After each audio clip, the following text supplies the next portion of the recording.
Hey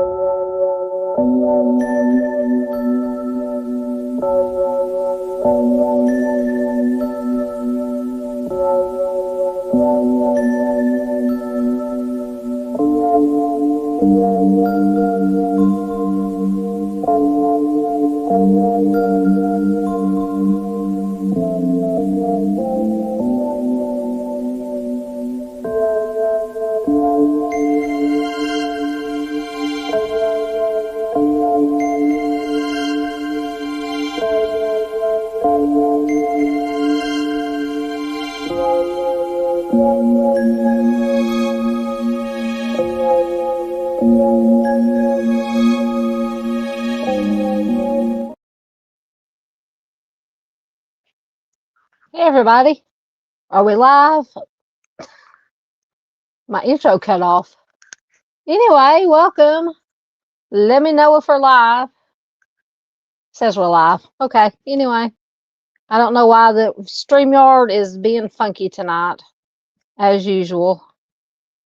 But welcome everybody.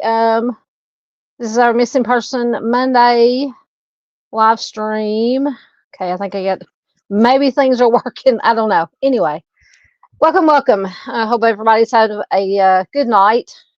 I've had a good night. I took an unintentional nap while I was trying to watch TV earlier. It's a good thing I woke up in time for the live stream. But anyway, and I was freezing to death earlier. And of course, as soon as I start with the live stream, I get hot. So I'm sweating.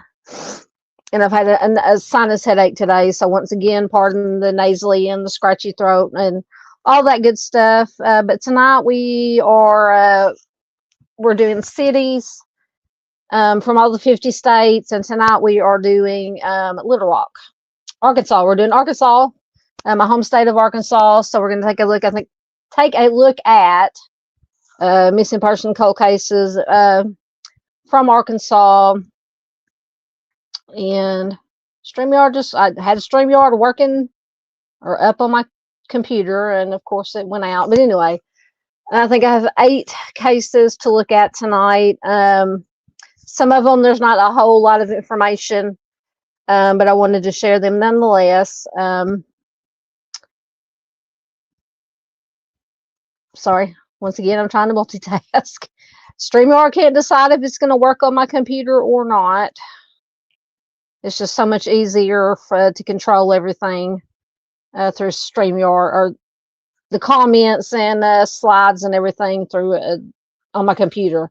Anyway, hope everybody had a good weekend. I've got the ball game going on in the on the TV over here, muted. The Eagles and the Packers are playing 0-0 at almost the end of the first half. So apparently it's not been a very exciting game.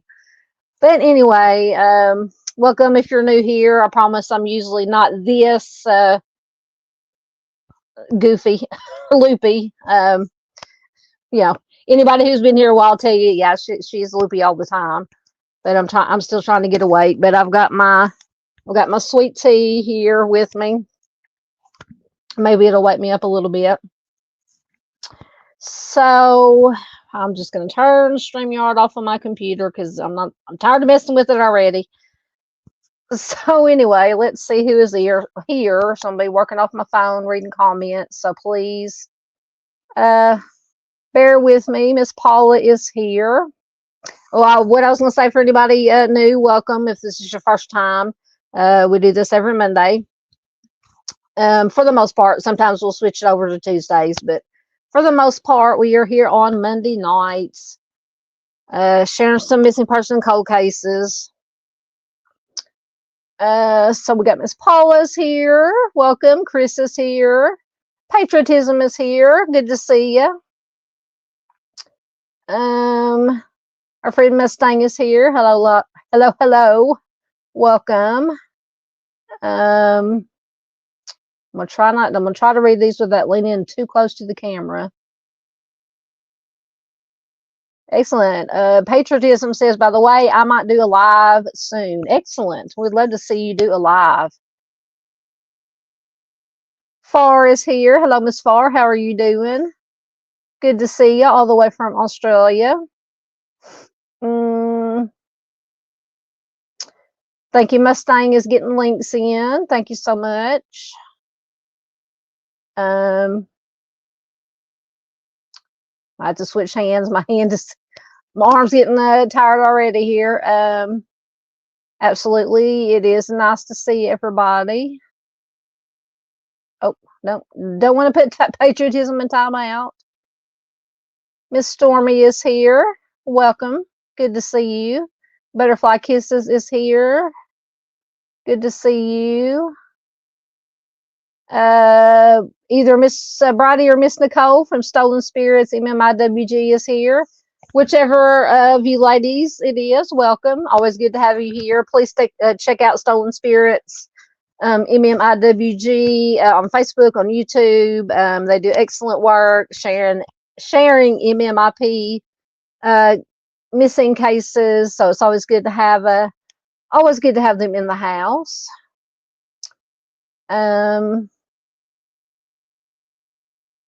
Oh wow, Miss Farr says my son gets back today after 6 weeks away. I will have you on TV, not chatting. Excellent. Spend some time with that son. Absolutely. Absolutely. Family time is important.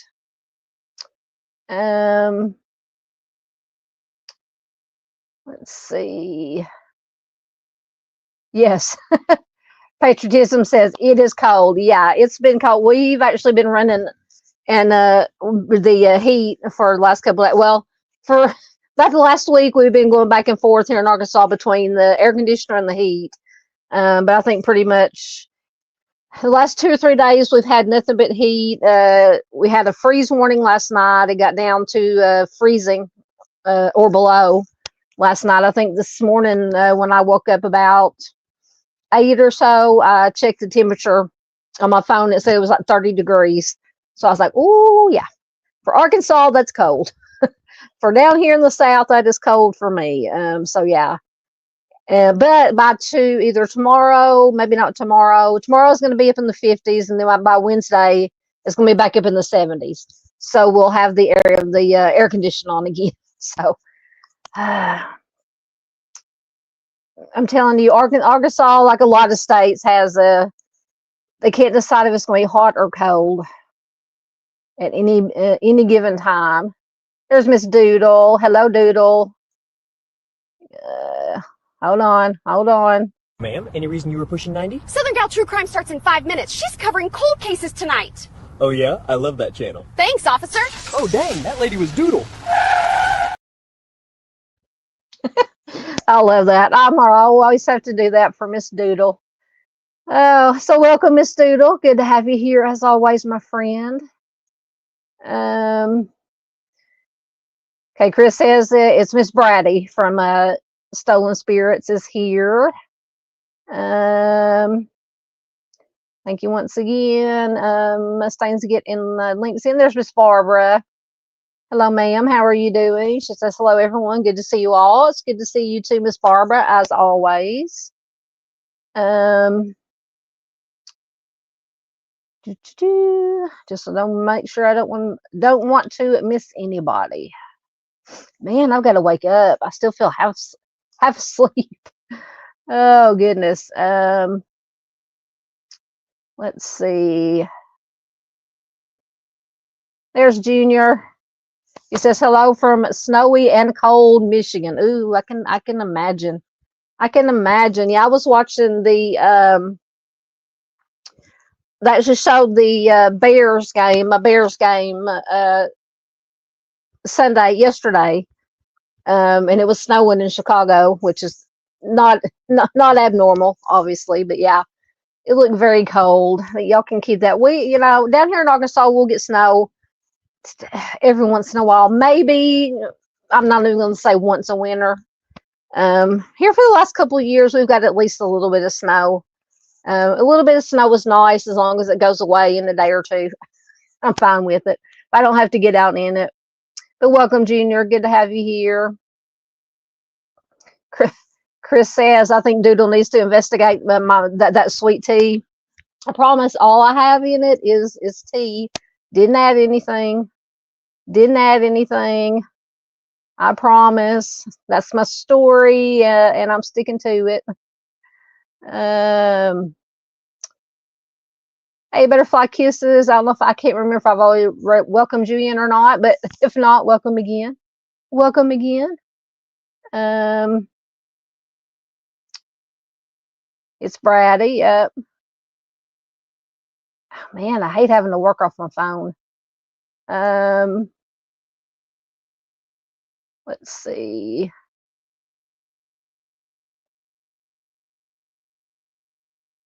Yeah, Miss Stormy says it's cold in Texas too. It was just 90 2 days ago. Yeah, like I said, here in Arkansas, it's been freezing, or during the overnight it's got down to below freezing, and the high in the 40s during the day, and then I think Wednesday, like I said, it's going to be back up in the 70s. So it's crazy weather. Crazy weather. I think that's why everybody stays sick with the sinuses and the everything, because the weather can't make up its mind. Doodle says it's as cold as the well digger's crack here. I can imagine. I feel like I got a hair on my face. There we go. Miss Brady says I'm not ready for winter. I was hoping to be moved before then. Now I have to wait till spring. I know. Butterfly Kiss says it's going to feel like 18 degrees here tonight. Ooh. Don't like it. I don't like cold weather. And the older I get, my old bones and joints don't like the cold weather either. Don't like it. Don't like it.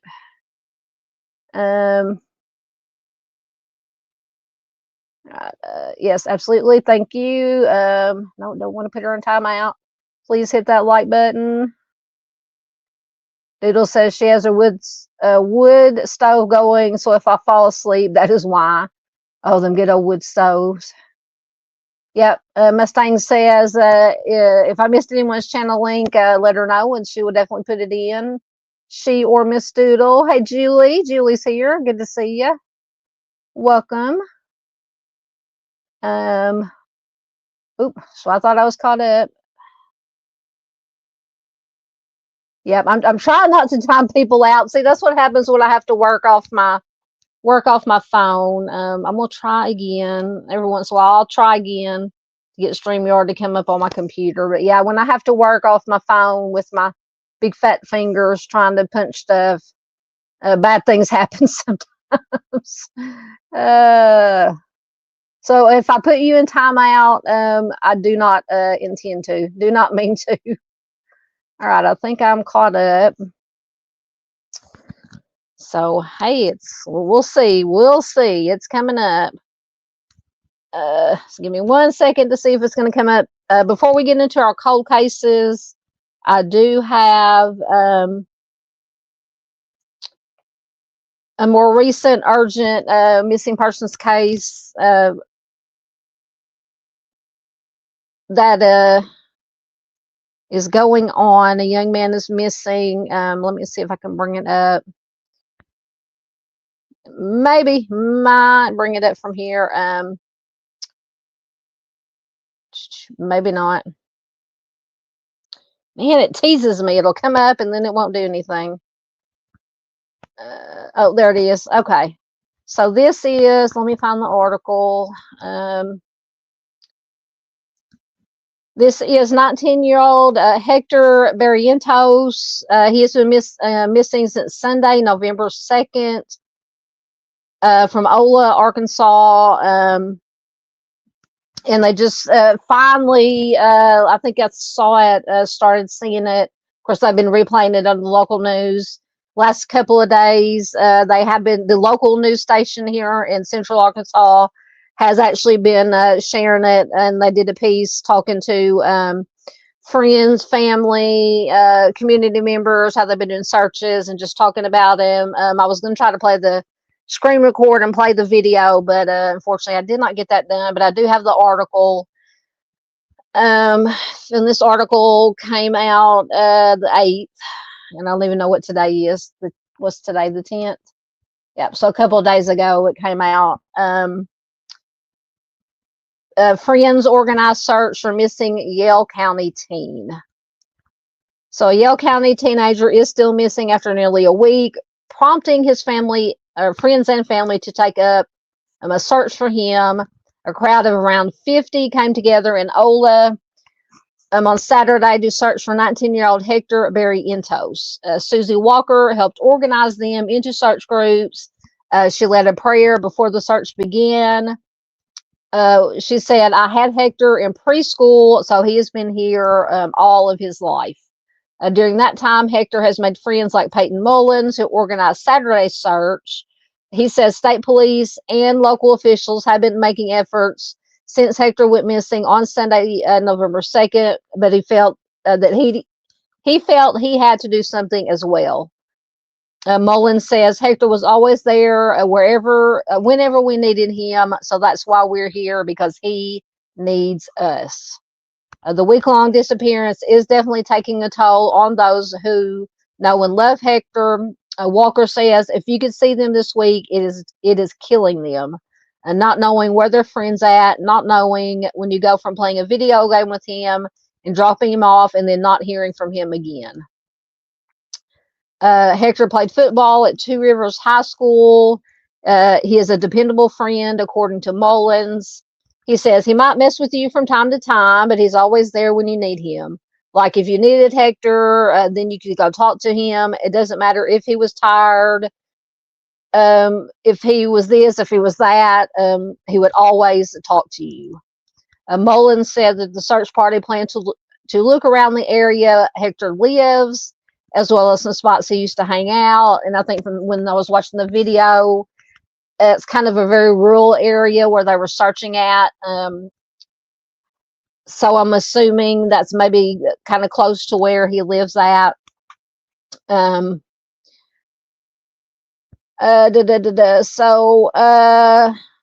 they don't plan on doing it again. They do plan on doing it again and again, talking about searching until he is found.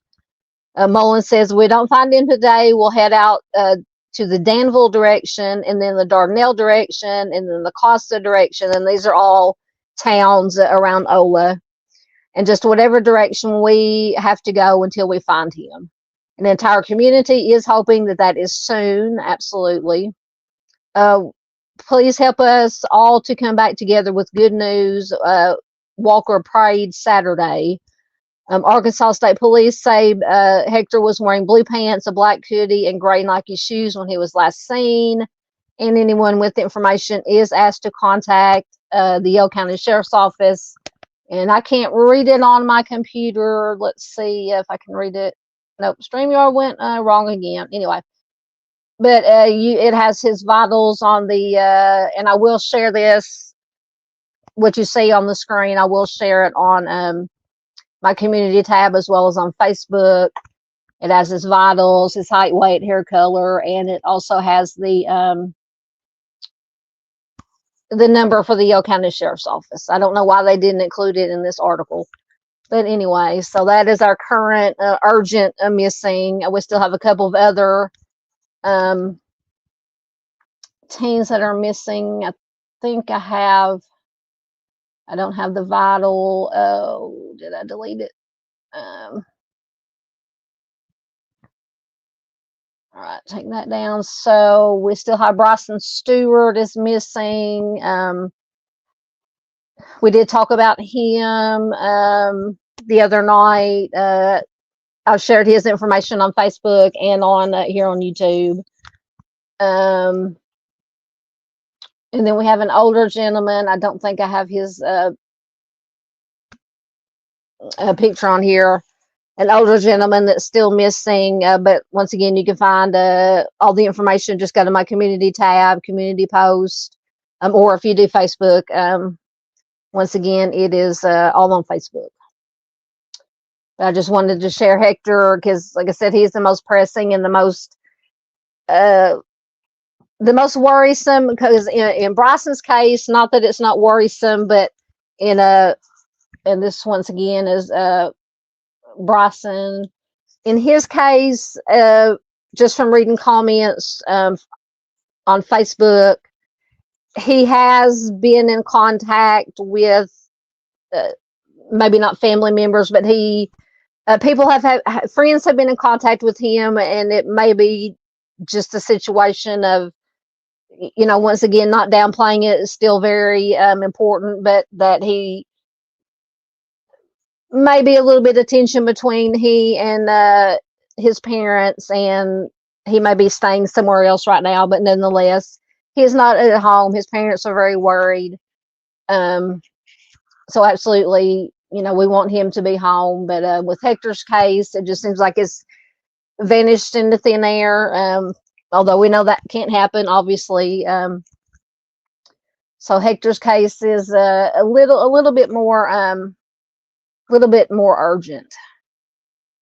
And I should have marked where I left off in comments before we get started. I guess I can go ahead and put up a slideshow. There we go. So once again, we're going to be talking about cases from Little Rock here in my home state tonight, because we're going in alphabetical order. Arkansas was next. And honestly, I had a trouble. I went between. There's a lot of missing from cold cases from Little Rock. There was a lot from Pine Bluff. There's a lot from the Northwest around Alma, Van Buren. But I just chose Little Rock because it's the biggest city. It had the most. When I was looking on the Trolley Project, most of the cases that popped up were from Little Rock. So,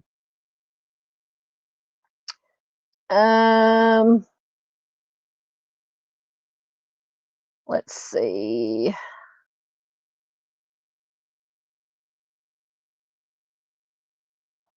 I didn't. Do we have trolls? Uh-oh. What? We better not have. If we had trolls in here, you guys know what to do.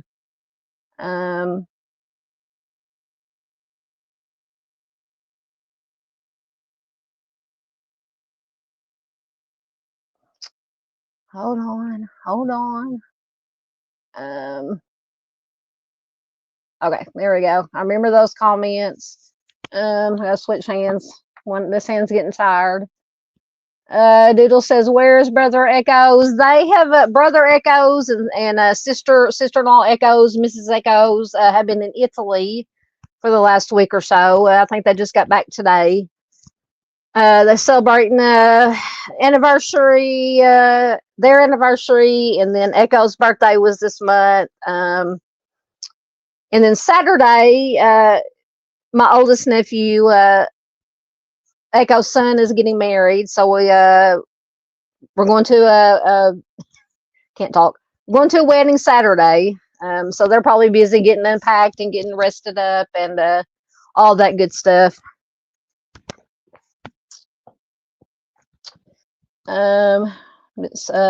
Stormy is giggling about something. Oh goodness. Barbara says, "Don't be talking about my brother." Yep. Echoes is Miss Barb's honorary, or Miss Barb is our honorary sister.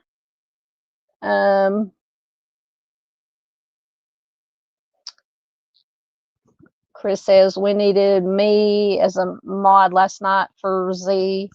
Yeah, I missed those comments. Yeah, for anybody, I don't know if Miss Z is gonna make it. She pops in from Trial Junkies United. She had a great live stream last night, and I guess apparently there were some trolls in there.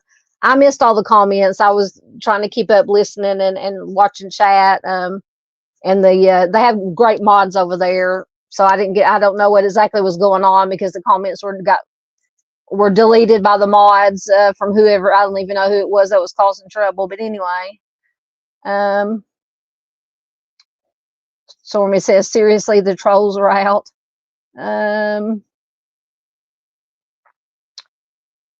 Let's see. Yeah, Stormy says people were, but yeah, I noticed there's one. I wouldn't say her name. One that kept asking questions about something. I don't know. It was a thing. I don't know. All All right, we're gonna get caught up. We're gonna get started. I promise. I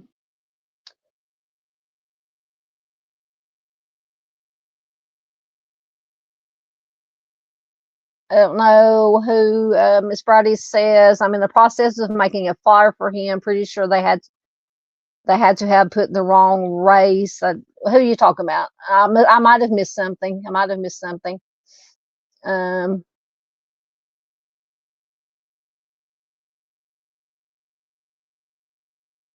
I should rewatch it. Yeah, I may rewatch it with the chat replay and see what was going on. Absolutely.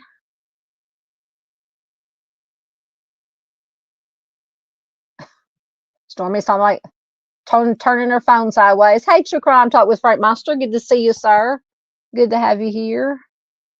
Thank you, Miss Doodles. Everybody's getting links in for me.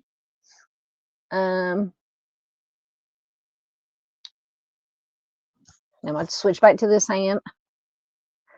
Oh, goodness. I feel out of sorts tonight.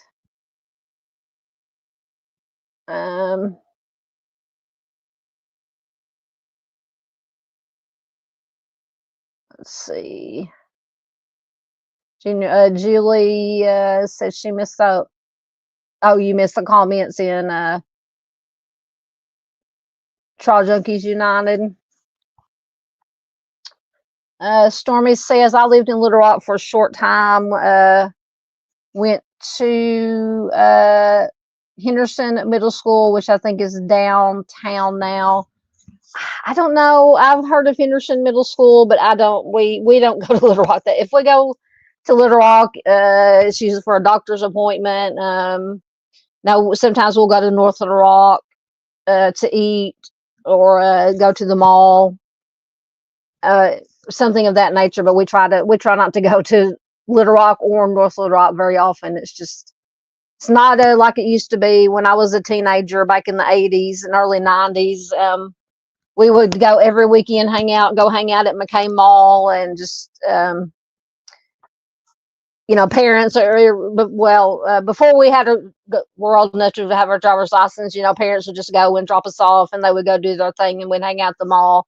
And then, if whoever the first of us in our group that got their driver's license, then we could just go up there whenever we wanted and hang out at the mall. Never had to worry about anything happening. It's not like that anymore. Now when you go to McKay Mall, I mean, back in the 80s and 90s, McKay Mall would be like full to the brim with people, kids, adults, and now you go in there and it's just empty. Most of the stores are closed down. There's very few stores, very few people. It's just, malls are a thing of the past, unfortunately. Oh, okay, so you're going to make a poster for Hector. Thank you so much. Yes, if you get one made, let me know. Send it to me. I'm sure you'll post it in your group. I will definitely share it. Thank you so much.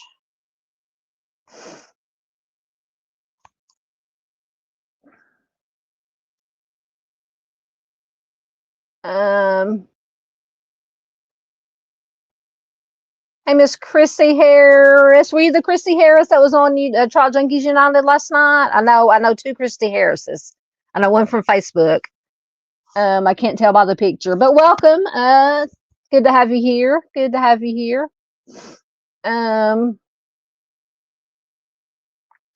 When it caught up, I promise we're going to get to our cases. Oh, okay. I'm trying to read and see what was going on with the troll last night in Ms. Z's chat. Did I miss Gibbo? I'm going to try not to. If I miss anybody, I apologize. I haven't seen his name pop up. Oh, there he is. I must have missed him. Hey, Gibbo, how are you doing, friend? Good to have you here. It's hot. I started to put my flannel shirt on, wear a flannel shirt tonight because I was cold, and now I'm burning up, so I'm glad I didn't.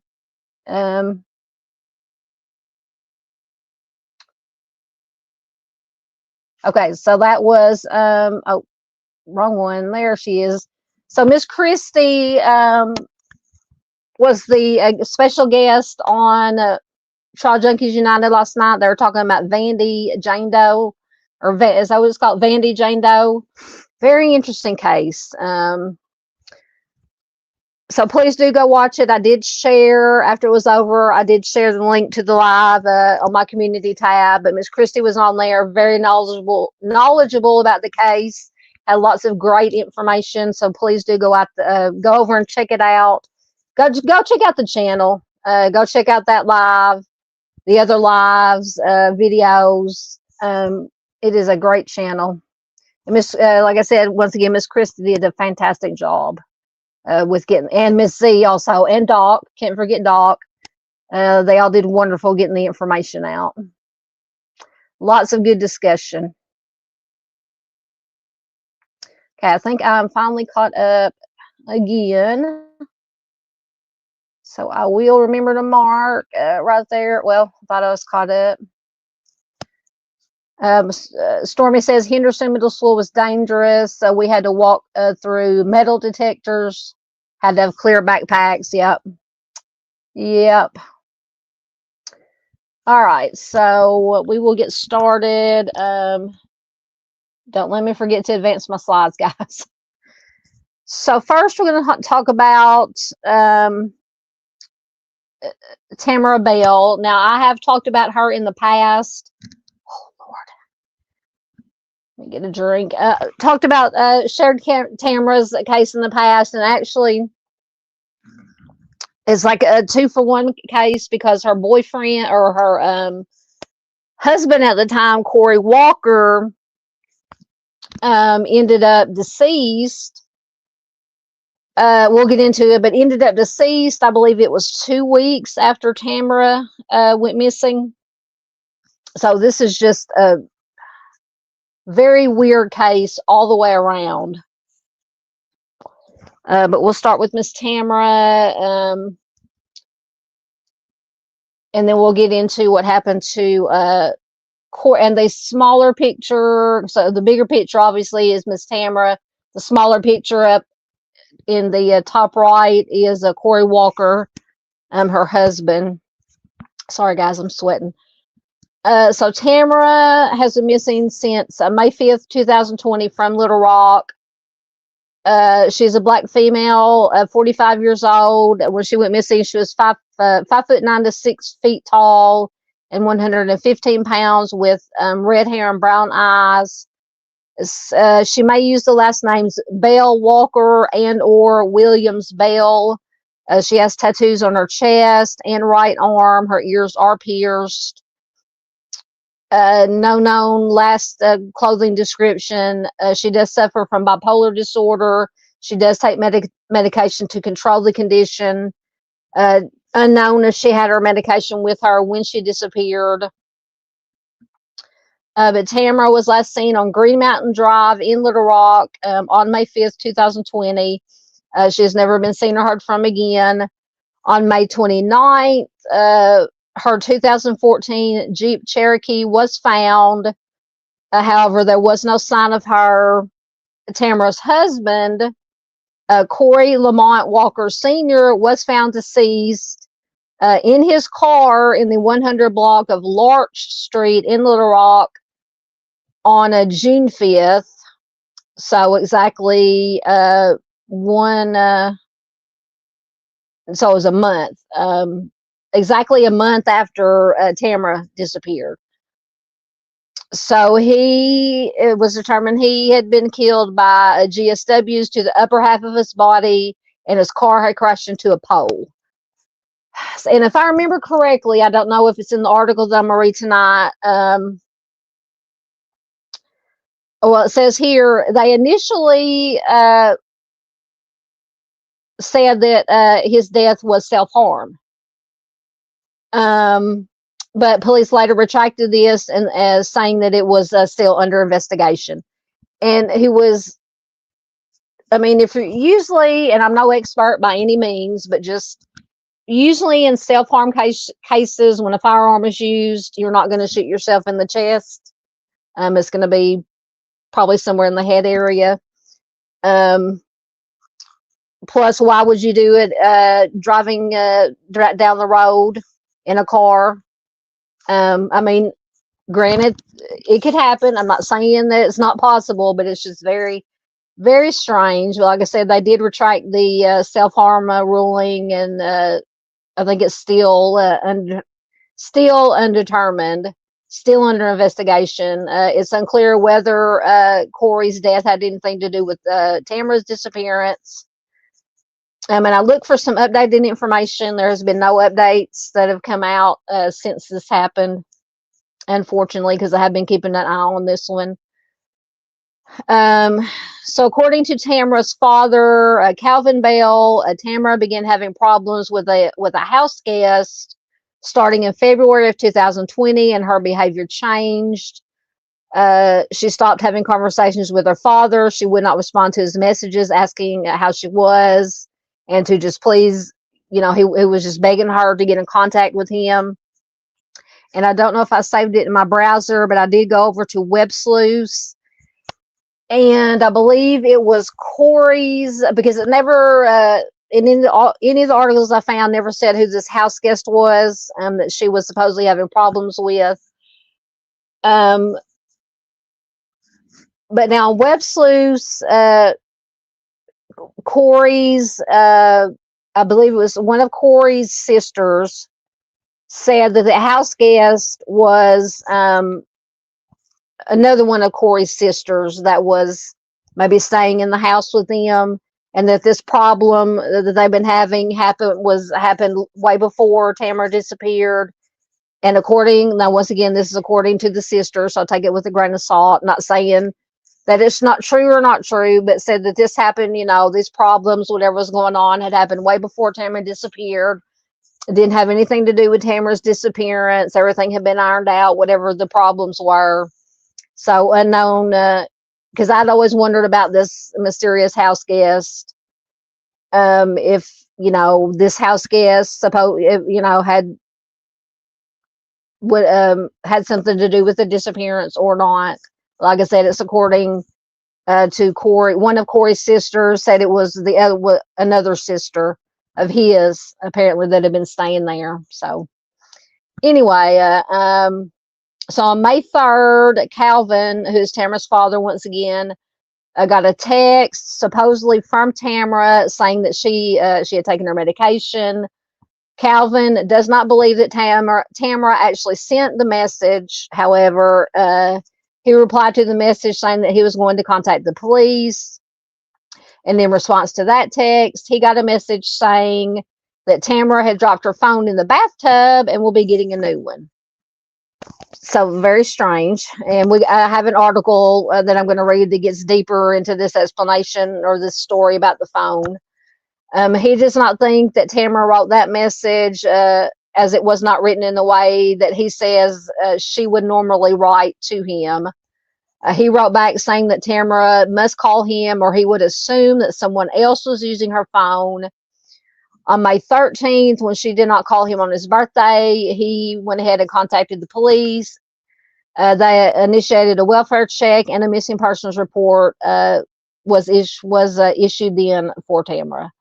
So when police questioned Corey about Tamara on June 1st, he said that he had been in Kentucky and was returning home to Arkansas, and that he had not seen her since May 5th, which is coincidentally the last time that anyone had seen her. And he also cited that he was afraid that someone was trying to kill him. So just lots of strange circumstances. So he says he had been in Kentucky, he was returning to Arkansas. He hadn't seen Tamara since May 5th, which is the last time anybody had any contact with her around that time. And that he was afraid someone was trying to kill him. And then a month later, he ended up deceased from what was initially ruled as self-harm, but then they said, no, maybe not, after taking a look at the, just the circumstances. So, very strange.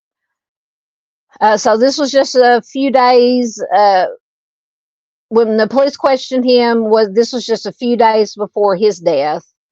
So both Tamara's disappearance and Corey's death are still under investigation. It's not clear what happened to Tamara. Was again not clear. Anything that I've heard, anything new on Corey's death. Both cases remain unsolved.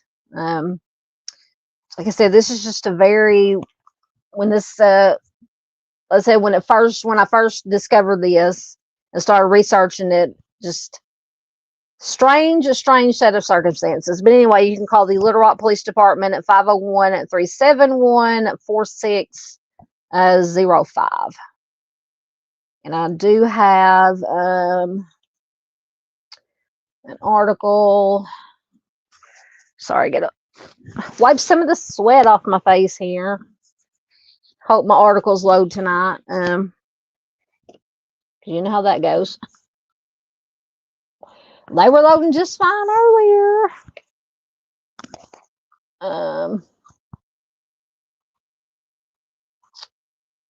There we go. Let me get a drink before I start reading. All right. So this article is from Hub Pages.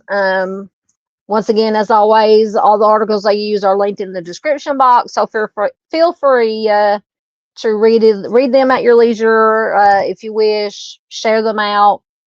Absolutely. And it is was updated in September of 2023. So the disappearance of Tamara Bell Walker. In 2020, Tamara Bell Walker was living in Little Rock, Arkansas with her husband, Corey Walker. The couple have children from previous relationships. Tamara had at least one child, but it doesn't appear that they had any children together. Corey was originally from Arkansas and had children from previous relationships. According to Tamara's father, Calvin, who lived in New Mexico, he said he and Tamara spoke over the phone daily. So Calvin spoke with the Arkansas Democrat Gazette in June of 2020 and said that Tamara told him in February of 2020 that she was having issues with a house guest. Once again, possibly a sister of Corey's, not entirely sure. Said nothing has come out in any kind of legal statement from law enforcement regarding if it was a sister. Like I said, it's just somebody commenting on Web Sleuth, one of Corey's other sisters, supposedly. So take that with a grain of salt once again. Calvin did not provide more information about who the house guest was or what the issues were during the interview. We only know that Tamara had trouble getting along with this person, whoever he or she was, which it kind of would maybe make sense that it might have been one of Corey's sisters. I mean, sometimes, everybody doesn't get along with their in-laws or brother-in-law, sister-in-laws all the time. So that would kind of make sense. So after that, Calvin said that he began seeing changes in Tamara. Once again, she does suffer from bipolar depression, but it seemed that she had it under control. So her father does not blame it for the change in her behavior. According to Calvin, Tamara served in the Navy and received disability payments. After that conversation, Tamara stopped calling. The communication between Calvin and Tamara had gone from regular to non-existent. Approximately a month later, he became concerned about not hearing from Tamara. To go this long without calling him was uncharacteristic of her. So on April 21st, Calvin texted her. The message said, quote, "Give me a call. Just checking on you. Call me when you can," end quote. Calvin did not get a response. None of his messages were getting a response from Tamara, and Calvin was growing more worried. Tamara did not have any family in Arkansas, so he couldn't reach out to them to have them go check on her. according to her sister. So Tamara's family awaited it. All they could do was just wait to see if Tamara would respond to them. So on May 3rd, they did receive a response. Once again, this is one that they're saying they don't believe it was Tamara. So after going weeks without hearing from his daughter, Calvin received a message from her phone. The message should have provided some relief for him, but when he read it, he sensed something was off. He said Tamara mentioned taking her medication in the message. He thought it was strange because she usually didn't tell him when she was taking her medication. And to me, that seemed odd too. Why would you say, hey, yeah, I took, just send a text, hey, yeah, I took my medication. Calvin, once again, also said there was also a difference in the way that Tamara or whoever it was wrote the message. The message said, quote, I took my meds. I love y'all. We are all right, end quote. So this message from Tamara only added to her family's concerns. After she had not communicated for some time, Calvin suspected that someone was posing as his daughter and sending these messages. To make sure she was okay, Calvin wanted to hear her voice on the phone.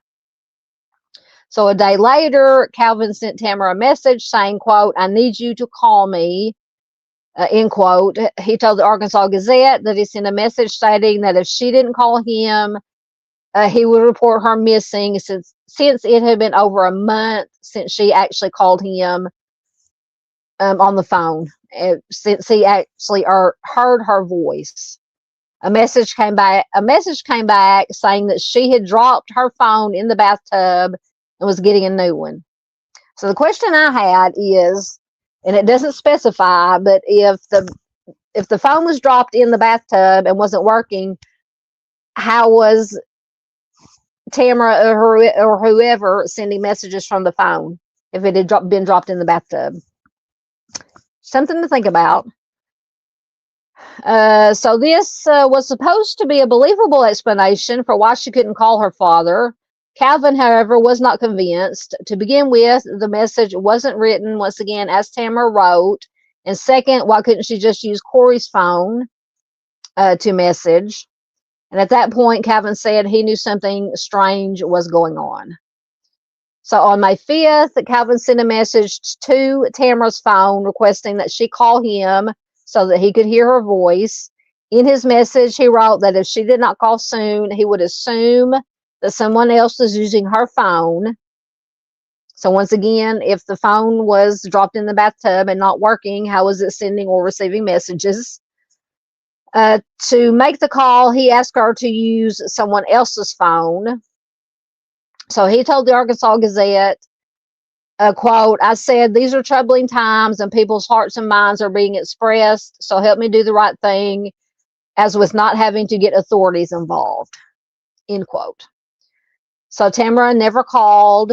On May 13th, which was Calvin's birthday, he knew for sure that his daughter would call him on his birthday if she was okay. In fact, Tamara would call her dad every year. She would sing happy birthday to him, or a happy birthday song that she had made up to him. He said she always called really early, around 5 o'clock in the morning, because she wanted to be the first one to wish him a happy birthday every year. So Calvin waited throughout the day, hoping to hear from his daughter. However, he never received the call. So he said he texted her at around 8:37 p.m. and said, quote, I hope you're doing well. I know that something is going on with you now because you would have called me on my birthday, end quote. Having reached his breaking point, Calvin knew that he needed to call the police. So that day, he filed a missing persons report in Little Rock. He requested a welfare check as well. So on June 1st is when police interviewed Corey. What Corey said only made this case even more mysterious. Corey told police, once again, he hadn't seen Tamara since May 5th. According to him, once again, he had been in Kentucky since then. Does not say what he was doing in Kentucky. Was it for work? Was he visiting family? Nothing has ever been released publicly about why he was in Kentucky.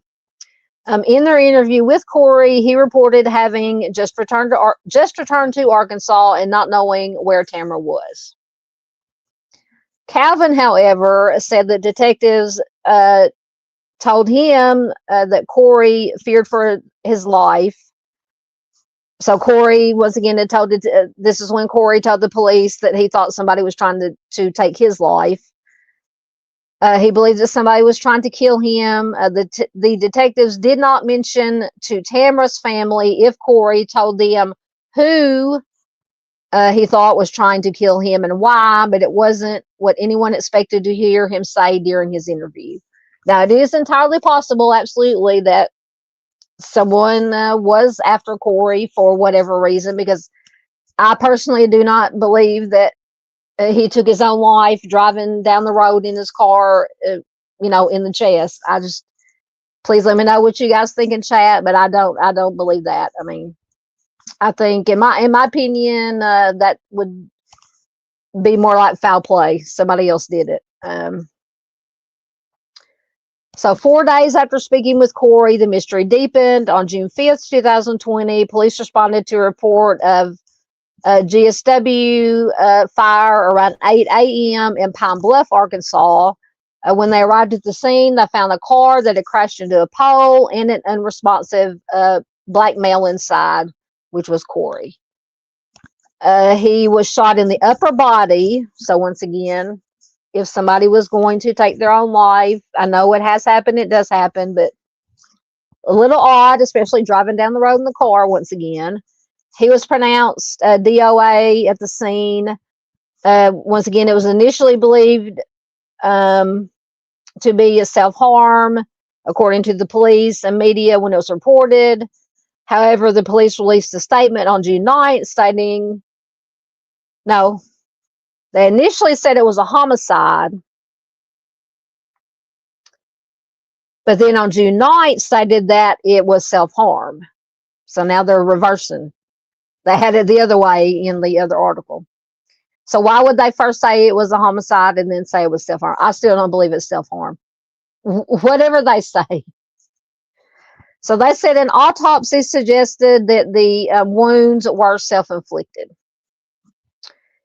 It was suspicious, to say the least, that Corey, just 4 days after his death, told police that he was afraid someone was trying to kill him. It seemed likely that Pine Bluff police did not know what Corey told Little Rock police when they found him, so they could not have factored that information into his death. However, it was strange that he would GSW himself in the chest while driving. What would motivate him to do that? Absolutely. A few days after saying that it was self-harm, police once again reversed it, and a detective working the case told the Arkansas Gazette, says, quote, the original information came from an investigator who went to the autopsy. Until there's substantial evidence that it was self-harm, this will continue to be under investigation. So the police have flip-flopped. First they said it was homicide, then they said it was self-harm, then it was back to, I guess, undetermined. So almost 2 years have passed. It's been longer than that now, 5 years. Since Calvin was interviewed by the Arkansas Gazette, there have been no further information regarding Tamara's case since then. Whoever wrote this article says the only reason I know she remains missing is because her case still appears as missing in NamUs. We do not know what happened as far as an investigation is concerned. Many questions remain unanswered about this disappearance and many strange things that occurred. Who is the house guest staying with Tamara and Corey? Once again, possibly could have been one of Corey's sisters. Why did Tamara have problems with this person? Whoever it was, if it wasn't a sister. What happened to the house guest after they left? And did police identify and speak with this house guest? What about Corey, who he said somebody was trying to kill him? Why? Who was it and why? Did he tell police who or why? What have police learned about Corey's homicide? Homicide slash possible self-harm, if anything. There was something strange going on in Tamara's life. That much is evident, but how does it relate to her disappearance? The lack of information leaves room for speculation, but speculation does not provide closure or answers. Tamara's family deserves to know the truth about what happened to her. Absolutely. Currently, Tamara is just considered missing, but the status of her case is unknown. It is important that to know, that everybody knows that she is still missing, that her family is looking for her.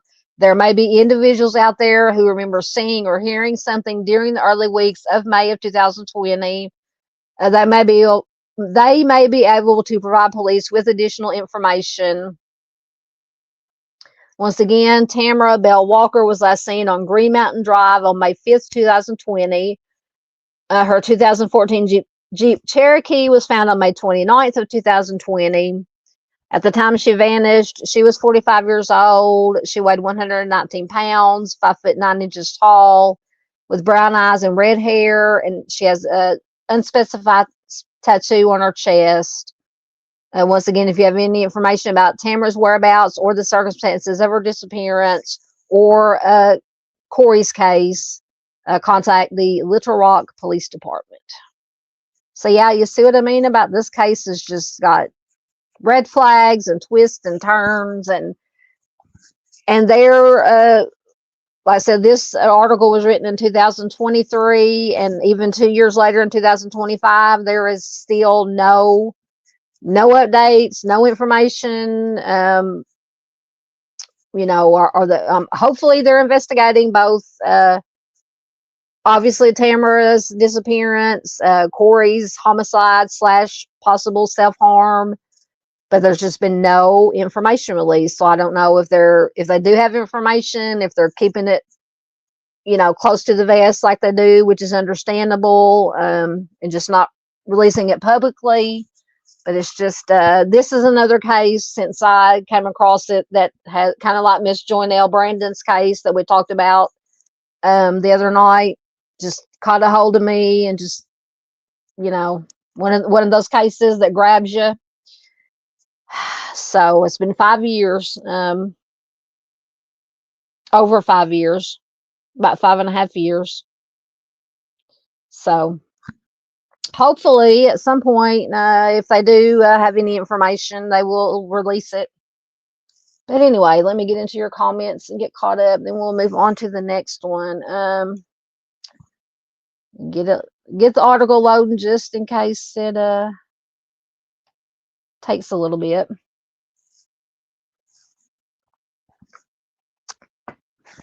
All right. I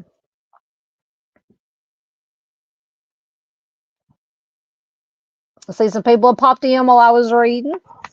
I know I'm marked where I left off. Let me find it.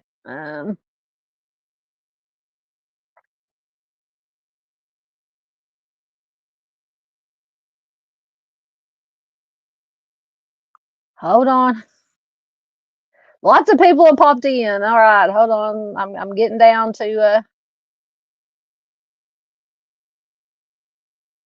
where I left off. Trying to.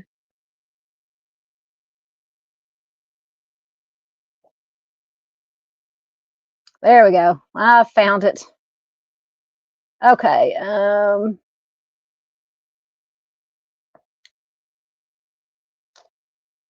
Let's see.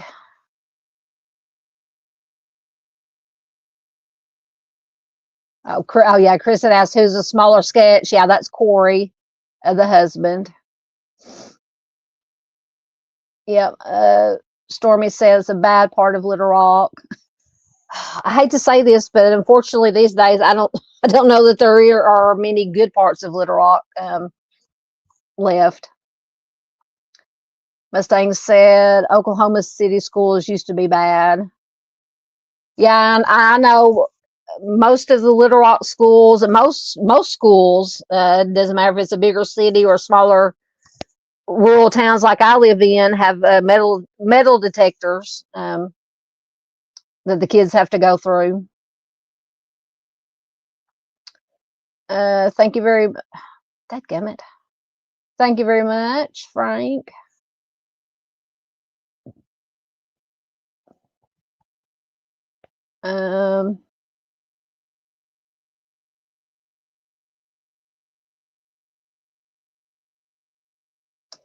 Stormy said, yeah, unless someone is making you. I'm way behind in comments. You may be in the. Are you referring to the phone messages that maybe were, supposedly from Tamara? Ms. Paula asked, what was her relationship like with her family? It did not say. It just said that Tamara did not have any family in Arkansas. Now, I don't know where her family was. In another state. I don't know, possibly. And that her dad was in New Mexico. Now, I don't know where her other family was. But he had actually, he was the one that called the police he called the Little Rock police from New Mexico to say, hey, I haven't heard from my daughter. Can you go do a welfare check? And then, they couldn't find her. And then that's when the missing persons report was initiated. But that is a good question, Paula. Oh, Miss Paula's grabbing her Cheerios. Hey, Skits, welcome. Good to see you here. Hello, everyone. Long time no see. Good to have you here. Please do check out our friend Skits at West Side Crime Show. Chris has got some chips. Y'all making me hungry, and I ate supper earlier. Hey, Boston Christian. Good to see you, my friend.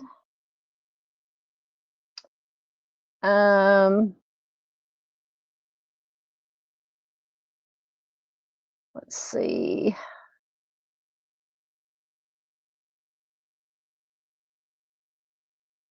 Hey, Grandma Sherry. Well, if I can get her to pop up, there she is.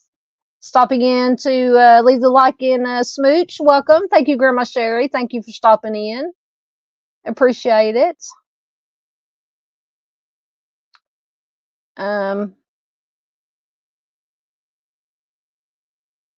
Just try not to miss anybody or any. What is that? What is that? A lobster? I can't see on my phone. I'll have to. If I watch some of the replay, I'll have to see what that is when I watch it on the bigger screen. My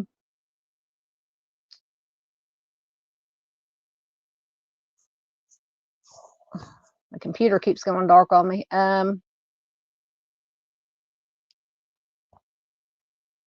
As Barbara said, I got lost on this computer. I just found my way back. Oh, Lord. Doodle, you're going to have to go check on Miss Barb. She's lost in the computer. Grandma says she has to sleep now. Man, I think I need to sleep now. Taking that unintentional nap has just got me all messed up.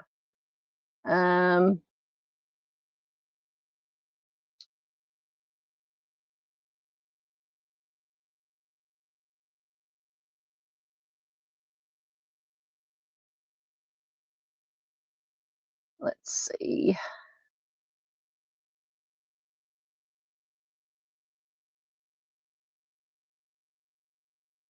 Thank you so much. That'll come up. Our friend Skit sent NZ, is that New Zealand, $1.99 super sticker. Thank you so much. That is so sweet of you. So we get to put a cow in the pasture.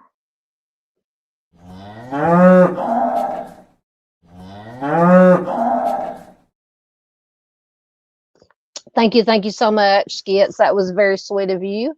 Very much appreciated. Oh, goodness gracious. That's why I hate working off my phone. Nope, don't want to put Mustang in timeout.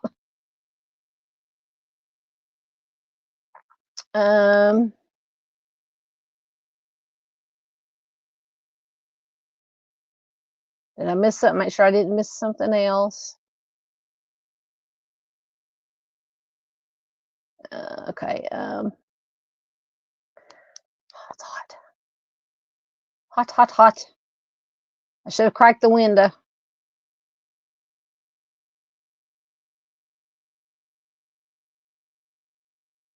Yep, Miss Paula does have a channel.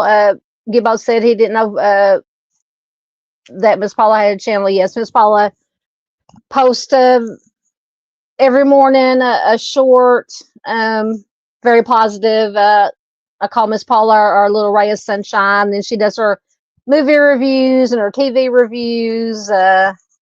We love Miss Paula.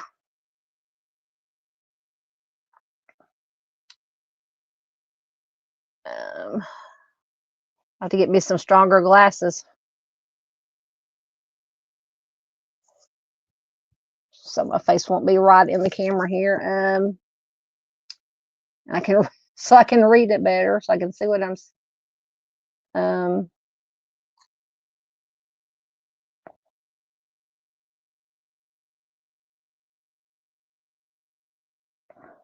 As Paula says, do they have any persons of interest? Not that they have said publicly. I have trouble saying that word. Not that they've said. There has been, just from articles I've read, just here and there. I mean, they say publicly, they say they do not know if Corey's, her husband's death is related to her disappearance. There have been comments by some people that they think, once again, not saying it's true or not true, we do not know, that Corey, that his story didn't make a whole lot of sense, and that he might have had something to do with it. Now, once again, absolutely not saying that's the case. We do not know. But as far as anybody else, now they mentioned the house guest, but once again, might or might not have been one of Corey's sisters. And just from what I read on Web Sleuths, one of the other sisters said that it was one of their other sisters that was this mysterious house guest, but these problems weren't serious. They happened months before Tamara disappeared. It didn't have anything to do with Tamara's disappearance. But really, that's all that's ever been mentioned. Let's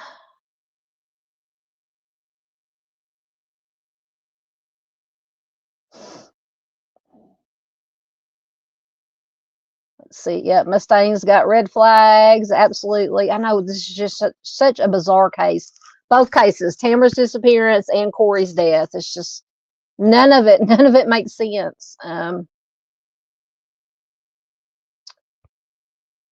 Yep, Stormy agrees, not self-harm. I know. If you're going to self-harm yourself, once again, usually, statistically, you do it at home or in some secluded place. And if you do it with a fire, not trying to be graphic or, but if you use a firearm, you're not going to shoot yourself in the chest. Yes, once again, I do know there have been cases where it has happened, but statistically, if you use a firearm, it's going to be somewhere in the head area. So yeah, I myself, in my opinion, do not believe it was self-harm. And driving down the road in a car, how hard would that be? I mean, it's going to be hard if you're driving down the road in a car, to GSW yourself in the chest. I mean, it does not make sense at all. At all. And once again, the police have flip-flopped. First they said it was homicide, then they said no, it's self-harm, and then they said no, it's undetermined. So I don't know. Drives me crazy. These are the kind of cases that drive me crazy. Yep, Chris says no self-harm. Yep, Skit says very sad. A lot more people go missing now. Absolutely. Hey, Miss Louise. If I can get you to come up. There she is. Good to see you, my dear. Um,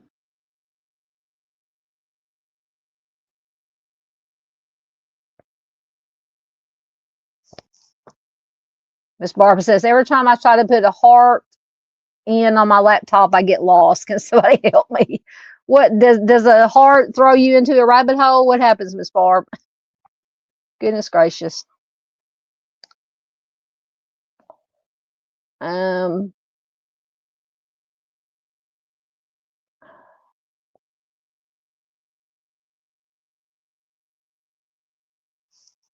let's see.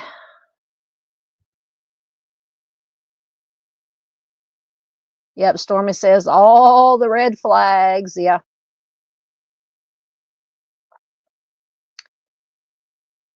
Oh, did you find the red flag? Chris says Wichita has had bad schools for sure.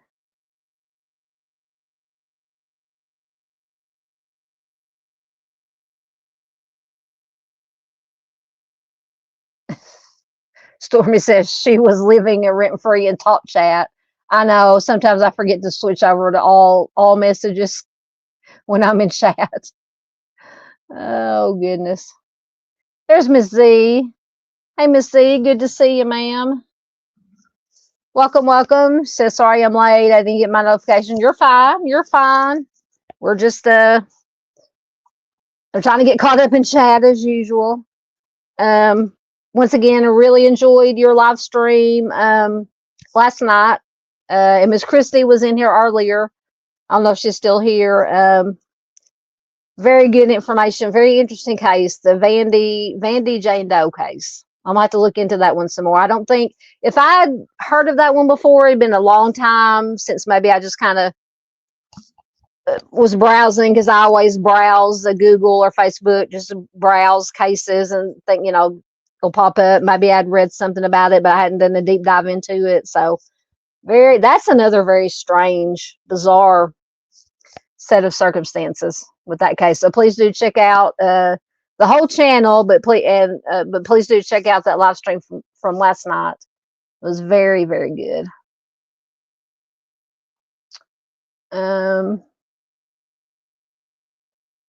Yeah, Z says, let's get a search party for Barb. Yeah, Miss Barb is lost in her computer somewhere, apparently.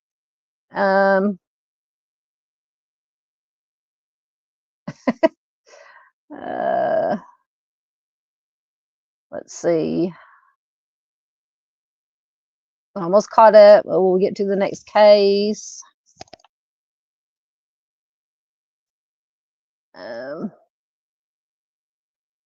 Yes, Stormy loves the cow. Oh, loves the cow.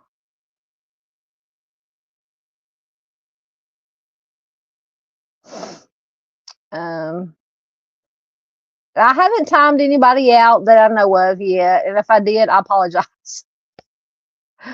Oh, it's hard to do these comments on the phone. Oh,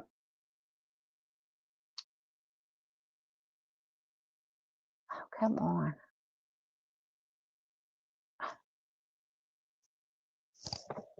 Once again, switch hands here. Turn the camera off so my hand won't be all you're gonna see is my hand in the camera.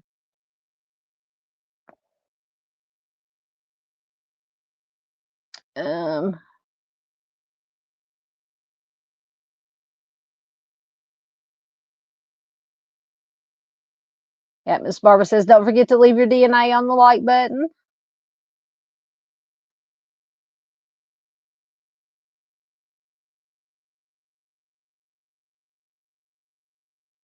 Did I miss somebody? What? Oh, I did. Sorry, welcome, Clean Music Lover. Welcome. Good to see you. That's a new name for me. Unless it's somebody that's changed their name that has come in here before. That does happen. You guys try to confuse me sometimes. Yep, 6 years. Talking about Vandy Jane Doe, 6 years she's been waiting to get her name back. Absolutely.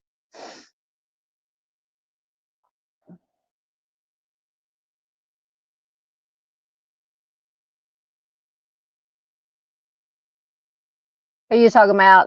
Stormy says she was driving. I missed that. No, Corey was, if you're talking about, Corey was driving when he supposedly self-harmed himself because they found the car crashed into a telephone pole. No, it was Corey that was supposedly driving when it was either a homicide or self-harm. I think we all, at least in our opinions here, do not believe that it was self-harm. Once again, these are just our opinions. Anybody who's watching, please just take in the information, research the cases, any case yourself, and form your own opinions. We're not stating anything here as fact. Once again, it's just our opinions, our thoughts.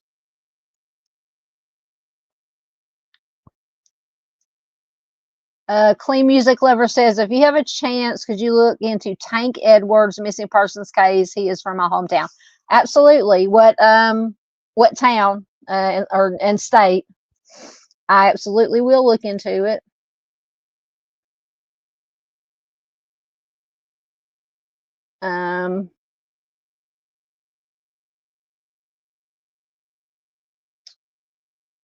Georgia. Okay. Oh, so you're from Georgia.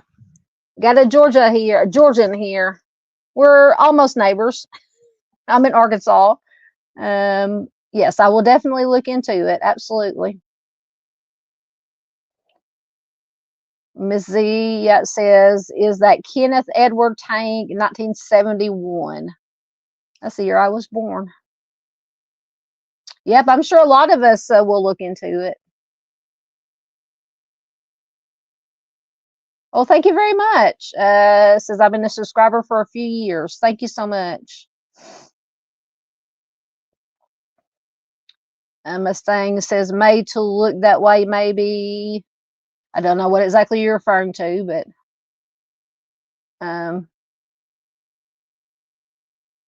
Valdosta, Georgia. Yep, I've heard of Valdosta. My grandpa's, on my mom's side, my grandpa's family came from Georgia. So I have Georgia roots. I have Georgia roots, Texas roots, and of course Arkansas roots. I was born in Arkansas. But my mom's side of the family, my grandpa came from Georgia. My dad came from Texas. So I have roots, Texas, Georgia, Arkansas.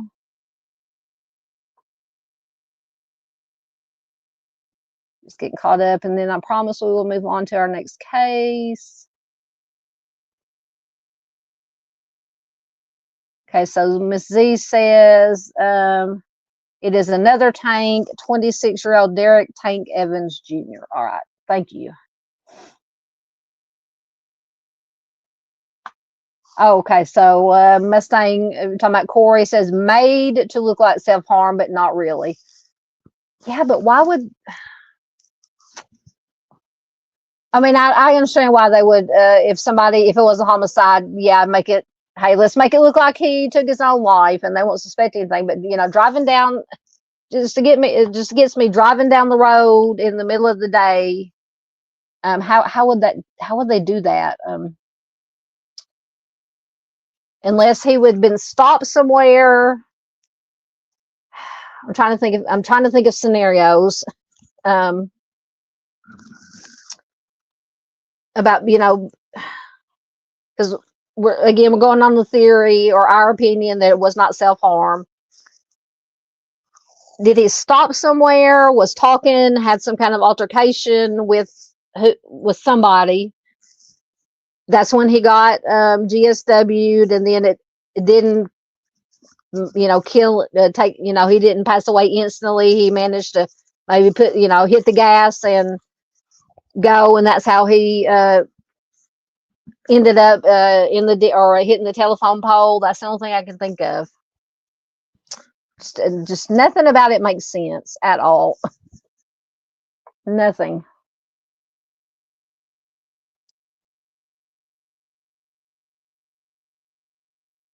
I will definitely have to sub to Clean Music Lovers channel. Absolutely.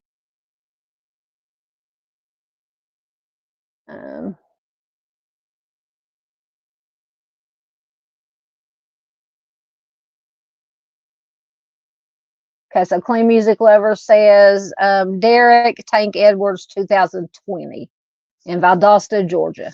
All right.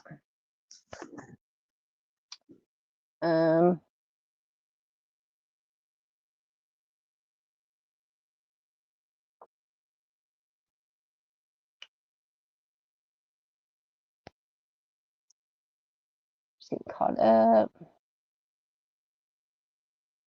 Okay, I think I'm caught up. Okay. All right. So next, we have Corey Dion Bobo. He has been missing since November 1st, 2007 from Little Rock. He's a black male, classified endangered missing. He was just 25 years old when he went missing. He will be 43 years old as of 2025. When he went missing, he was 5'5" and 165 pounds with black hair and brown eyes. He has a tattoo of clown mask on his left arm and a tattoo of angels and clouds on his right arm. There is no known clothing description. So Corey was last seen in the vicinity, and there's not a whole lot of information on this case, unfortunately. He was last seen in the vicinity of West 24th Street and Chester Street in Little Rock at around 8 a.m. on November 1st, 2007. He was driving a black 1998 Mercedes-Benz C320 at the time. He was supposed to go to a car auction that morning, but he never arrived. He's never been seen or heard from again. A few days later, his car was found abandoned in a field in St. Francis County, Arkansas, which is a pretty good ways from Pulaski County, where Little Rock is. And they did find, unfortunately, they did find blood inside the car. So foul play is suspected in Corey's disappearance. He did leave behind a young daughter. His case remains unsolved. So once again, if you have any information, you can call the Little Rock Police Department at 501-371-4778. I don't think I was able to find.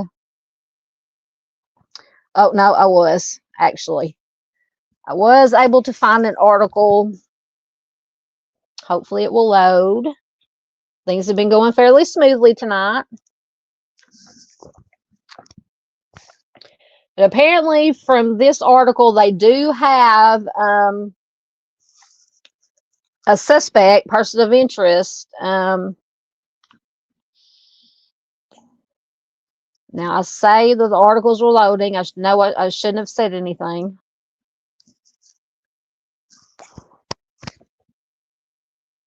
It may take it a minute.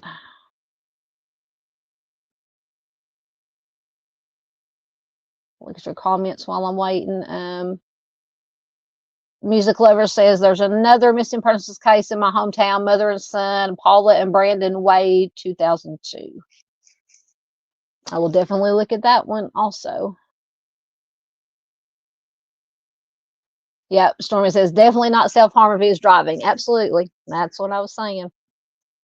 All right, let me try closing out and doing a new tab, see if it will load. And once again, I have 5 bars on my phone, which is unheard of. Oh.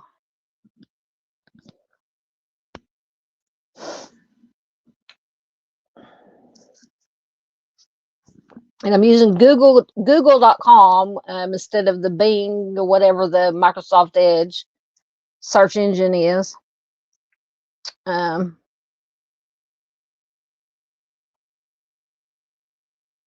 Let's see if it'll come up.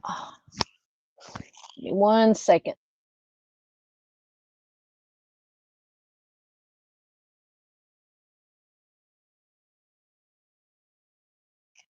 Sorry, I had to blow my nose. Come on.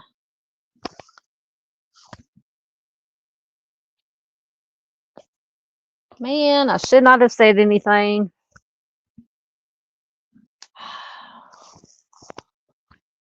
There it comes. It's coming. It's trying.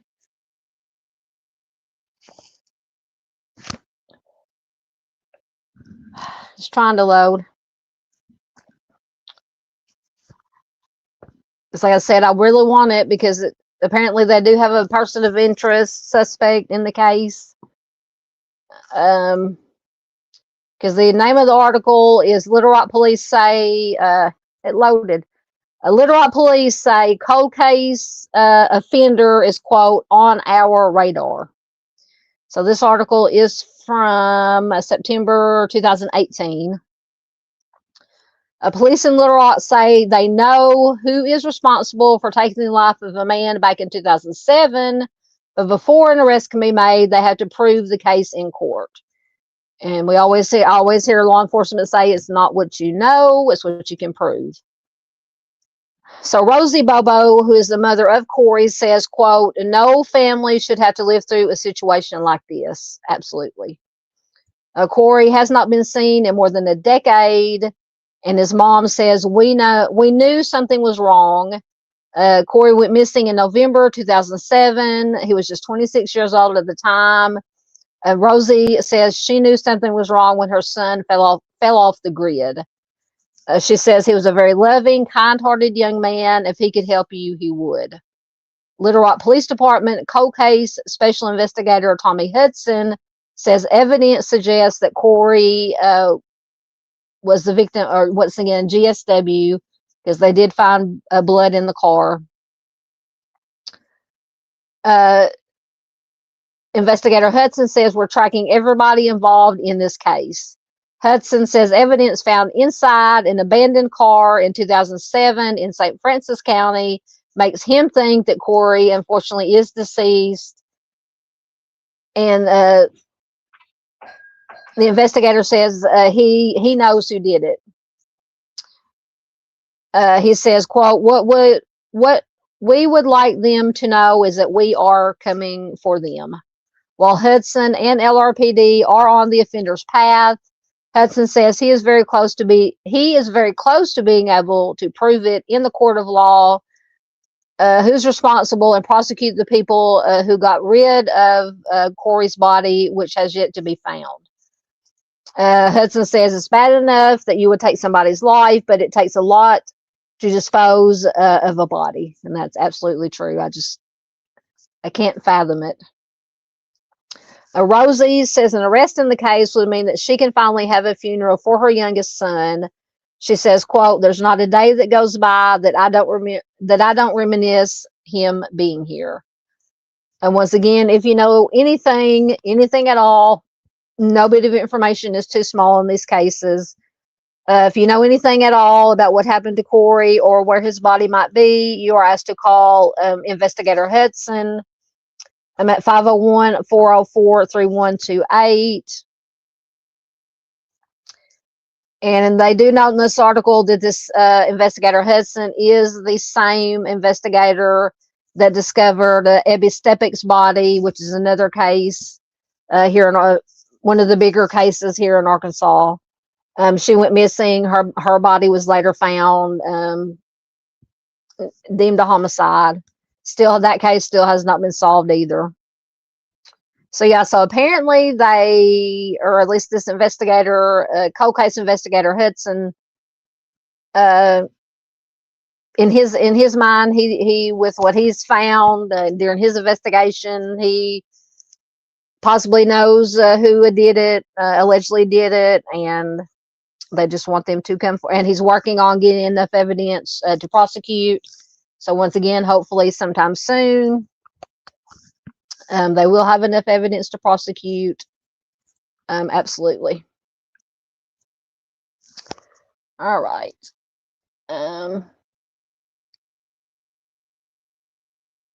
Yeah, Miss Barbara said, moms know. Absolutely. Yeah, Music Lover says, I wish I had psychic abilities to help solve these cases.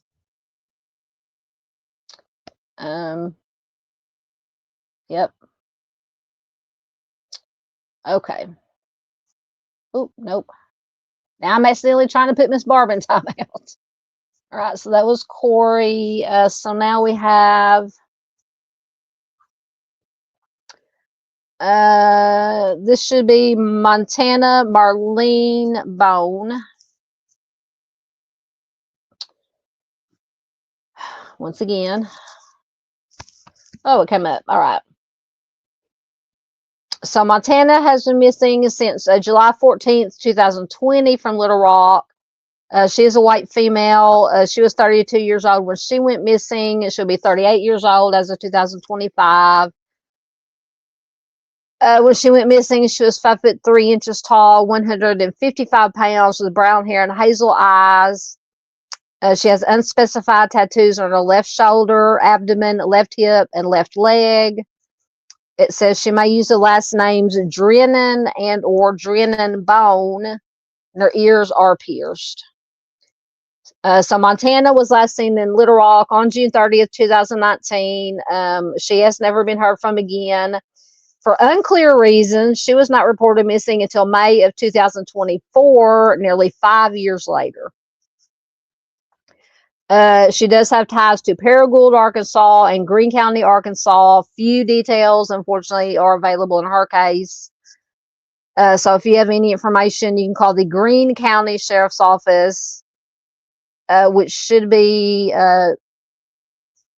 Paragould PD, at 870-236-7612. And I don't know if I was able to find any other no other information aside from that I could find on Montana.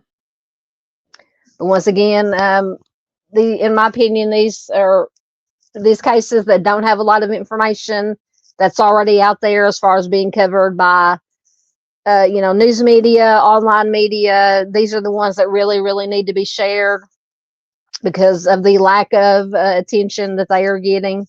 So we'll take any information, even, just little bits of information are better than nothing. Ms.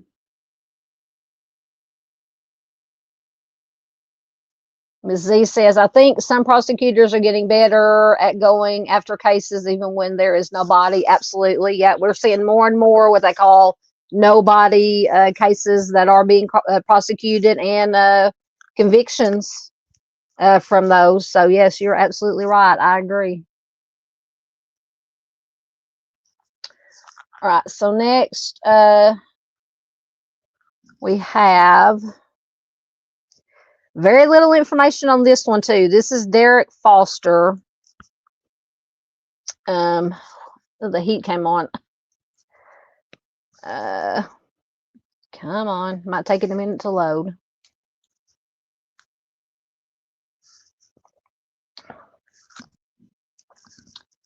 Come on and load. Whew. Telling you. Wipe the sweat off my brow.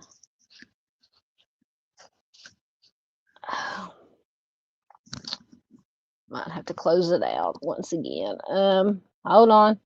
One second.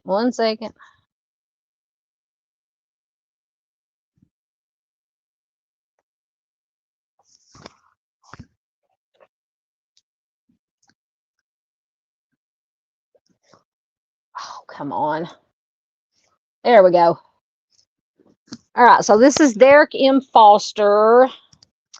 He has been missing since March 4th, 1995 from North Little Rock, Arkansas, which Little Rock, North Little Rock, just right across the Arkansas River from each other. He is a white male. He was just 13 years old when he went missing. He was 5'4" to 5'6" and 105 pounds with blonde brown hair and brown hazel eyes.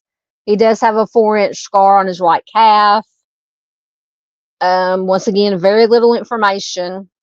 Derek was last seen in North Little Rock on March 4th, 1995. He and his father were in a vehicle on Camp Robinson Road. Apparently, they got into an argument. Derek jumped out of the car. At least this is according to the father. He was last seen walking south on Camp Robinson Road. He has never been seen or heard from again. It says that he may be traveling with an adult female. Does not specify who this female is, if it was a friend of his from school or whatever, or an adult female friend, maybe a relative. They're speculating. I did, I think, go to I did look at web sleuths. There was just not any other information, but just, you know, people kind of doing like we do here, kind of tossing ideas around. You know, that was very weird that he just, not weird that he got into an argument with his father. And you know, this, once again, the story is according to the father. Got into a vehicle or got into an argument. Derek jumped out of the vehicle. Some were speculating that maybe that's not what really happened. Now, once again, that's just pure speculation from the people on Web Sleuths. They were speculating that maybe it was a family member, that this adult female was maybe a family member, possibly a mother, an aunt, something of that nature. Because it says he may have gone to Oklahoma where his mother lives, or to Texas. I'm assuming he may have family in Texas. But other than that, there's just not any information that I could find. I mean, apparently the people on Web Sleuths did some digging, and they were unable to come up with any other information. Also,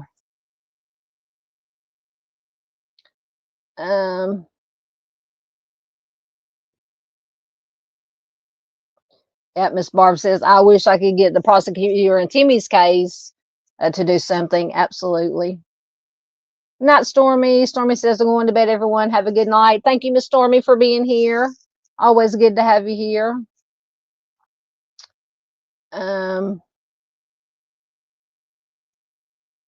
Music Lover says the father is possibly lying. Yeah, there, like I said, there was some. So let's say they did, and this is another thing that was, you know, people were discussing on Web Sleuths. If it was true that the father and Derek got into an argument and Derek jumped out of the car, why didn't the father go after him? Why didn't he report, when he didn't come home, why didn't he report him missing? Who was the one that reported this, that he may be traveling with this unknown adult female? Who reported that? Was that the father? Was it somebody else? So I have questions. I definitely have questions and red flags with this one. Yeah, Ms. Z says it makes you wonder. Absolutely. Absolutely. Ms. Z says, I would like to know if his social security number was ever used. I wonder that also. Once again, was no information out there about that. And I think they did mention that on Web Sleuths too. That's what they wondered. So he was what, 13 years old, so he would have been too young at the time for a driver's license. In the in the intervening years, did anybody ever apply for a driver's license under his name? Was his social security number used? Was he enrolled in a school anywhere? Things of that nature. But unfortunately, no information like that has been found. Thank you. Absolutely. Miss Z says that they will do Timmy's story. Absolutely. Absolutely. So yeah, this Derek story, just another, I don't know, in my opinion, lots of red flags. I don't know. I just have questions about things that were not done, or that seemingly weren't done. Like I said, why didn't the father, did he go after him when he jumped out of the car? Why was he never reported? As far as I know, he was never reported missing. I don't know. Or maybe at some point he was reported missing. I don't know. Just, yep. Miss Z says, what a sweet looking little boy. Absolutely. And the picture, the smaller picture, is a age progression to an unknown age. So I don't know if that came from Nick Mac or from somewhere else. Yeah. So I mean, this is one of the cases, in my opinion, that he could be, possibility, plausible that he's alive somewhere. He could be with family It says he may have gone to Oklahoma or where his mother lives, or Texas. So it's, in my opinion, entirely possible that he's out there somewhere, and just for whatever reason, I'm assuming that, and it didn't mention a mother being in the picture, just said that he and his father got into an argument. So, where the parents separated and the father had custody, or he was living with the father, and for some reason he didn't want to live with the father, so they had an argument, and then he left. And I mean, best case scenario, he's out there somewhere with another family member, alive and well. See, that's what I wonder too. Ms. Z says, I wonder who finally reported him missing. That would be interesting to know. Yeah, absolutely. Because if he's on Charlie Project, now let me see if he is in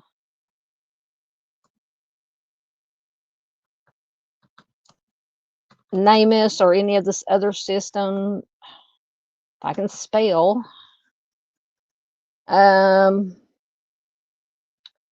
He is in the Doe Network.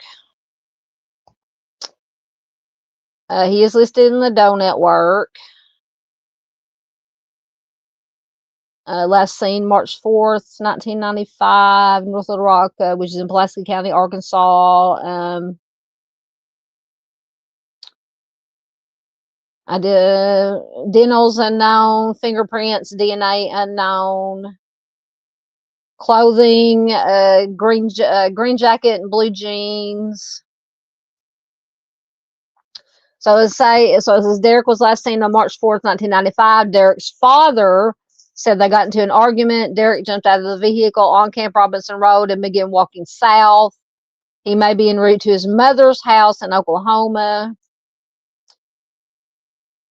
I'm just going to assume, I don't know that I don't know. I don't want to assume though. I hate assuming. You would think that it would have been the father that reported him missing, since he was with the father when he jumped out of, supposedly, if that's what happened, jumped out of the car. Let's see if he's listed anywhere else.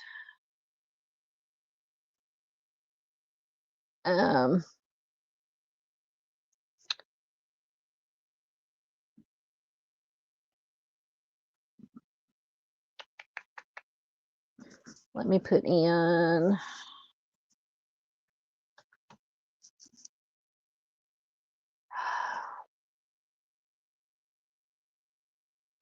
He's in NamUs, I believe.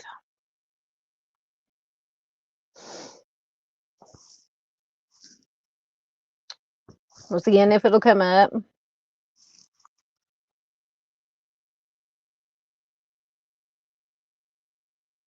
See, yeah, that Ms. Z says, if he had gone to family, eventually someone would have said that he was alive. I know, you would think. See, that's why I'm. Once again, we don't family blame or try to make any assumptions here, but yeah, you would think that if he went to his mom's in Oklahoma, that she would have spoken up, especially if he's in all these systems. He's in the Doe Network. It says he's in NamUs. I can't get the page to come up right now.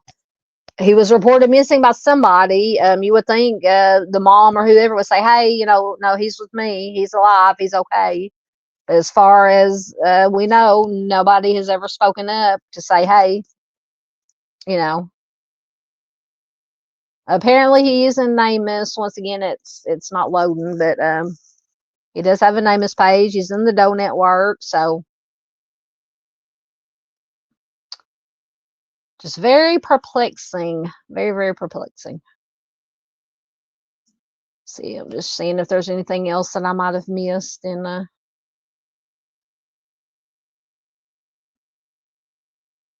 no, nothing else that I can find in the as far as any further information, but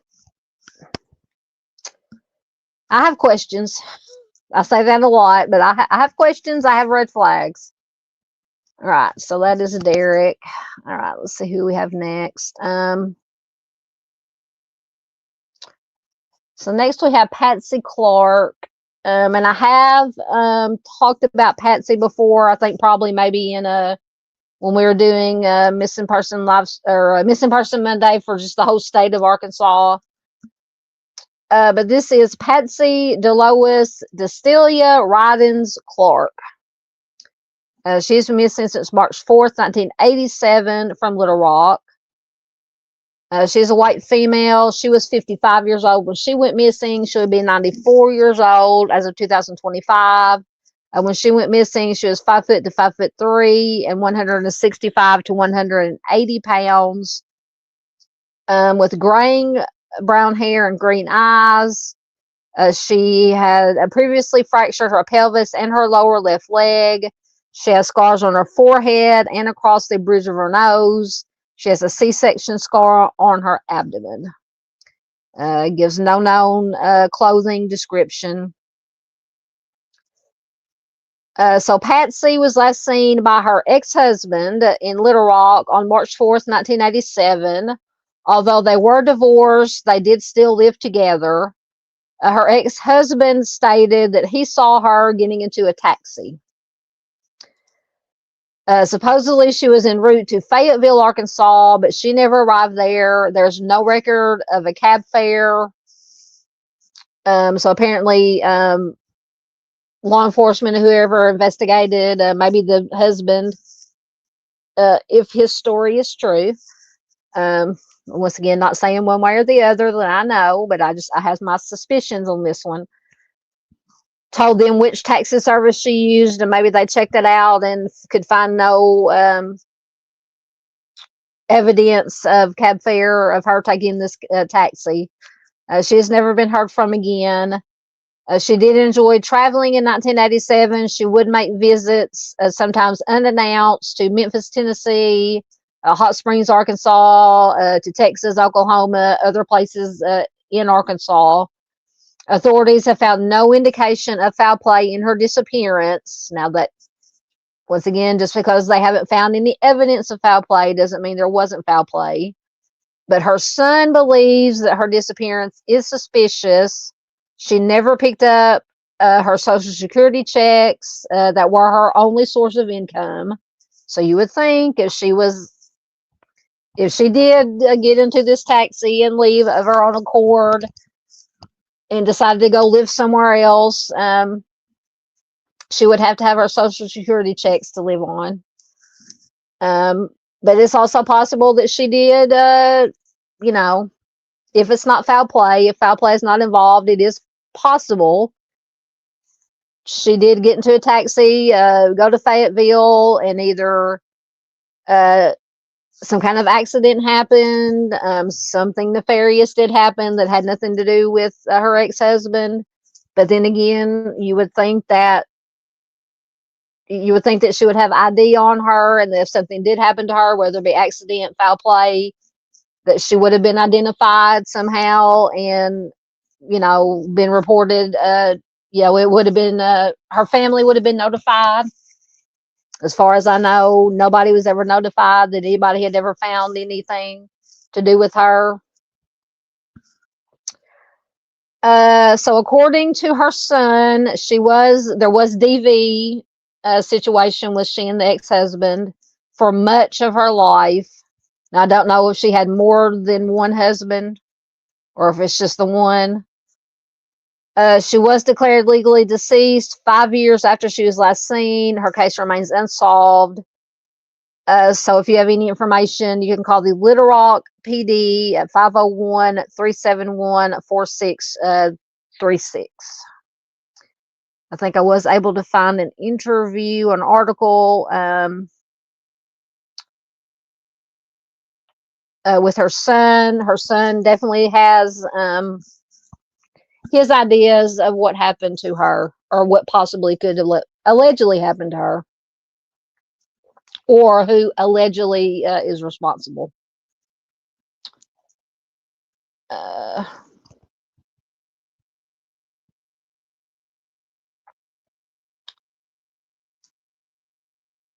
Yeah, Z says, oh, I think I already did that one. I think I'm behind.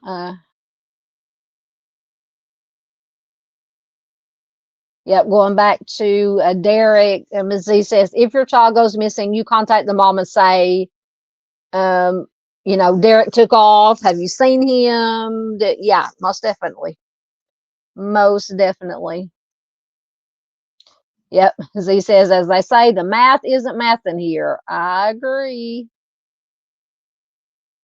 Yep, Z says, how did she get the broken bones? Just my opinion, but since the son stated that there was alleged DV in her past, now once again, I don't know if it was with this particular ex-husband that she was living with at the time, or if she had previous husbands. I would assume, it would be from DV. Now, it might have been from a fall. Who knows? But I would just assume that it would could possibly be from a DV situation. Yep. Z says the only reason you live with an ex-husband is financial. Yeah, because it said her social security, according to her son, her social security checks were her only source of income. Now I don't know if the ex-husband got social security, or if he was still working, or if they were, how much money he had coming in, anything of that nature. But yeah, I was wondering why. I mean, once again, I know it does happen, but I was like, why was she, if they were divorced and if there was DV situation, why was she still there? Unless it was just purely financial, that she did not, even with her SS checks, that she didn't have enough money or the means to live on her own. Could have been out of fear. If there was a DV, she was afraid to leave, even though they were divorced, though. But as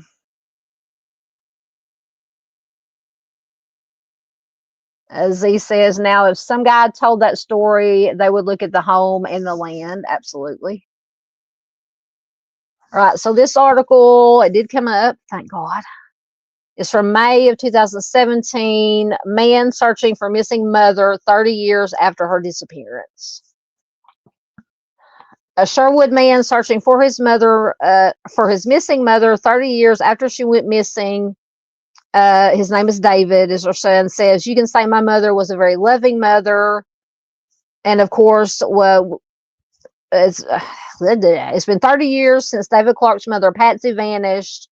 He says, of course, we've got a lot of missing persons flyers. Clark says his dad, so the ex-husband was his dad, was the last person to see her alive at their mobile home park in Little Rock back in 1986. David said, quote, he reported that she left home and got into a taxi cab, and that's all the information I had to go on. So he has not seen or heard from her since. He says, quote, she traveled, and if she did travel, she always communicated where she was at. So the father, the ex-husband, did pass away a year after Patsy's disappearance, but David believes that he may have been involved in Patsy's disappearance. So her son believes that his dad, the ex-husband, allegedly has something to do with her disappearance. He says, quote, my main suspect in the case, and I'm man enough to tell you, oh, did it not load the whole thing? Oh, there it goes. Hold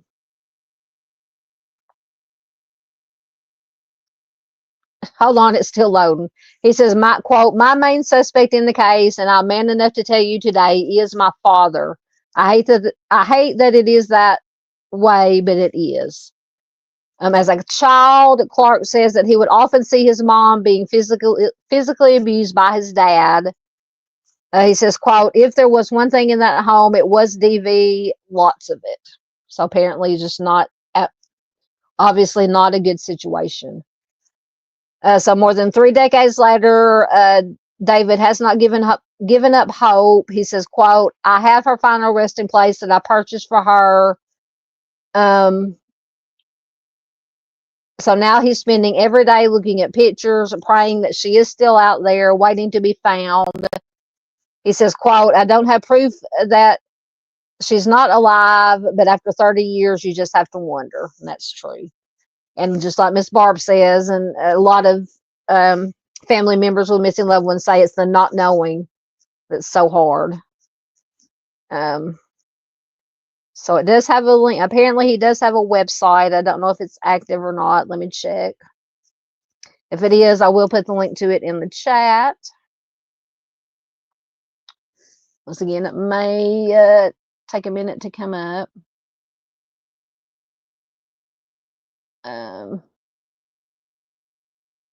Yeah, Ms. Z says, I would like to know how long she had been divorced. Was it recent? Yeah, it did not say how long they had been divorced. Mustang says, people don't just disappear. Something usually happens to cause them to be missing. Absolutely. Yep, definitely considered suspicious.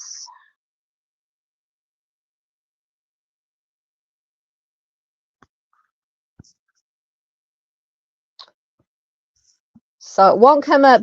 Apparently it's a Facebook group or website, Arkansas, facebook.com/Arkansas Come Home. I'll put it in chat.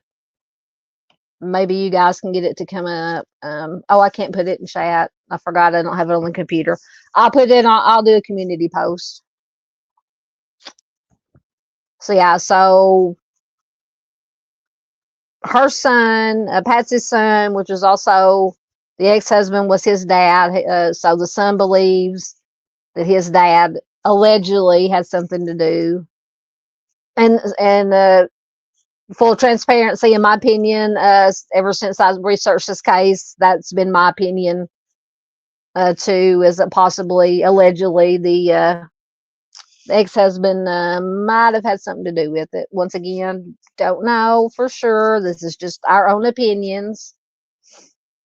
Feel free, once again, to research this case and form your own opinion. All right, so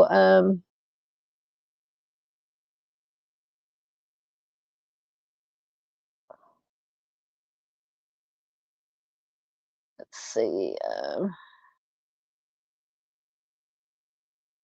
Okay, and mark right there. All right, so next we have oh,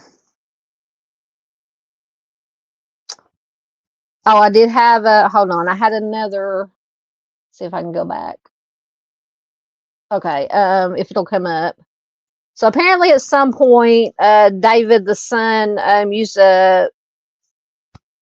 contacted a psychic. Once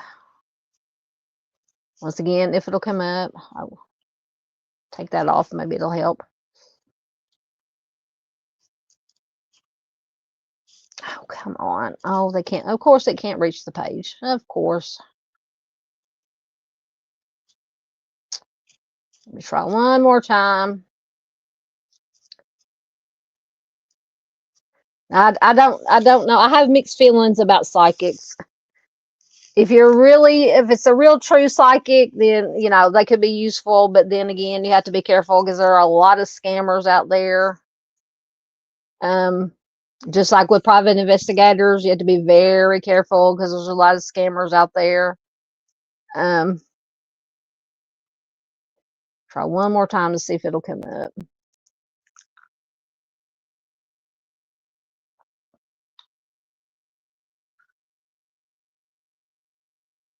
Oh, it came up. Okay. So this article is from March of 2016. Psychic prompts use of dogs in 29-year-old Arkansas cold case. So 29 years ago, which is longer, a lot now, a 55-year-old Patsy Clark was last seen getting into a cab and was never seen again. 5 years later, Little Rock police closed the investigation. So I don't know why they closed it. But David Clark, who's Patsy's son, never stopped looking for his mother. David says, quote, I hope maybe one day what I do have in my possession will help me or someone else solve this. Clark got some help from a search team who used cadaver dogs to help find to try to help find his mother's remains. He says, for 29 years now, we've been looking, and we have absolutely no leads. We have no clues. We have no crime scene. Clark got the idea for using the psychic after, he says, the scientific evidence wasn't bringing him any closer, so he decided to think outside of the box and called Arkansas psychic Carol Pate. So according to Carol, she says, quote, I think that she was the victim of a homicide, that she was abducted and her life was taken. Pate says she's assisted in over 200 homicide investigations. She has never had a client as persistent and determined as David. She says she hopes her visions will help law enforcement bring closure for both Clark and the entire community. Pate, the psychic, says, quote, I got some visions in that I saw a large oak tree. I saw a road. I got approximately how far from the road and which side of the road it was located. David said that Pate's vision brought him to a cow pasture in what used to be a wooded area near the intersection of Sardis and Alexander Roads, 15 minutes from his mother's home. He says, this location is a possible place my mother could have been dumped or buried. We have searched the property. Unfortunately, we have not come up with anything, but it's a process. He has his life's mission is to find out what happened to his mother. He has no intentions of giving up. So they did do a search. Granted, it was based on this psychic's visions. But I mean, I find it interesting because I think Ms. Z had said something about, if somebody had said that, the ex-husband gave the story that, somebody would have been out searching some land. But it's interesting to me that it was in a pasture, a wooded area, just 15 minutes from the house. That, this, once again, this is coming from the psychic. But now, if, let's just go on this, if, allegedly, if the ex-husband had something to do with it, that would be about right for, 15 minutes away in a wooded area, pasture, wooded area, that he or somebody could have taken her body and buried it. So I just found that interesting that psychic, that's what she came up with. But please do let me know in the chat or in the comments if you're watching a replay. Thank you if you're watching replay. We love our replay crew. Let's see.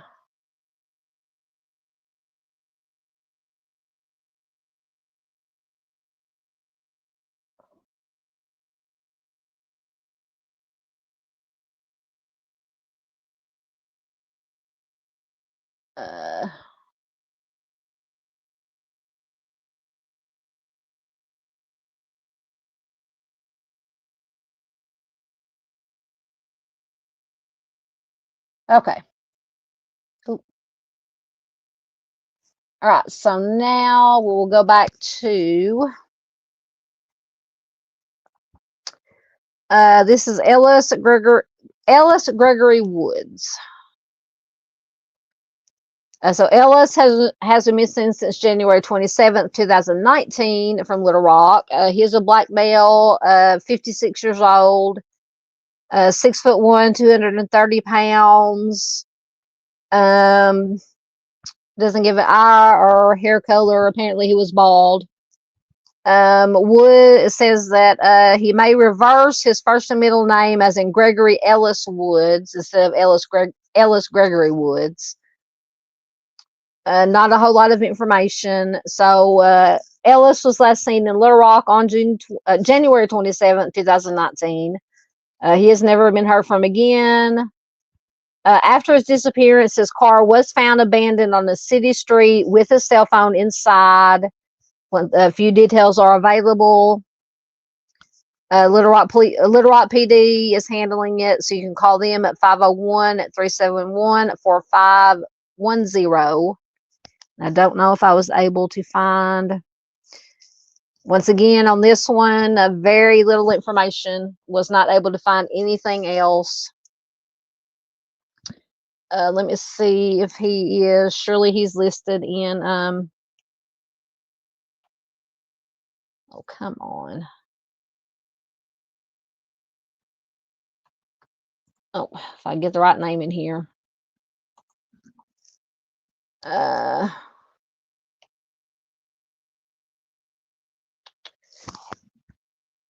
believe he's listed in NamUs. For some reason, I can't get the NamUs site to come up tonight.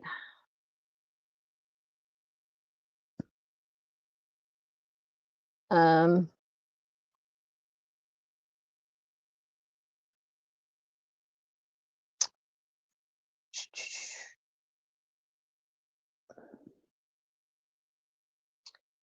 me see if this had any information. Like, this was just when his car was found.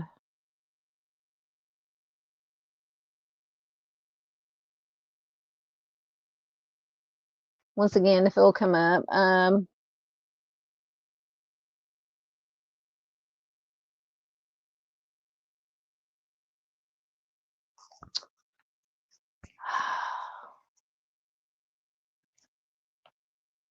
Hold on. Hold on.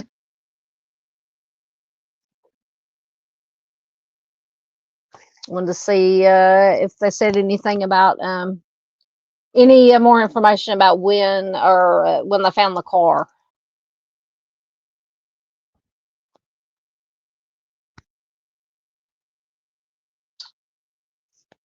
Come on.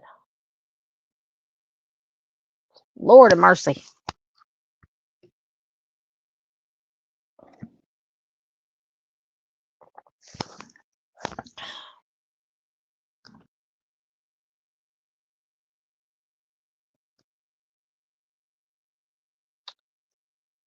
Let me see if I can find that article again on.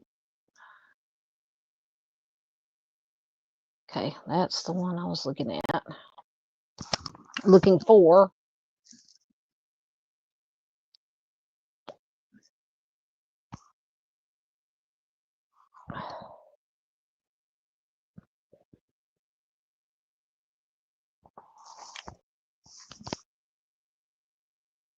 And it's not going to come up.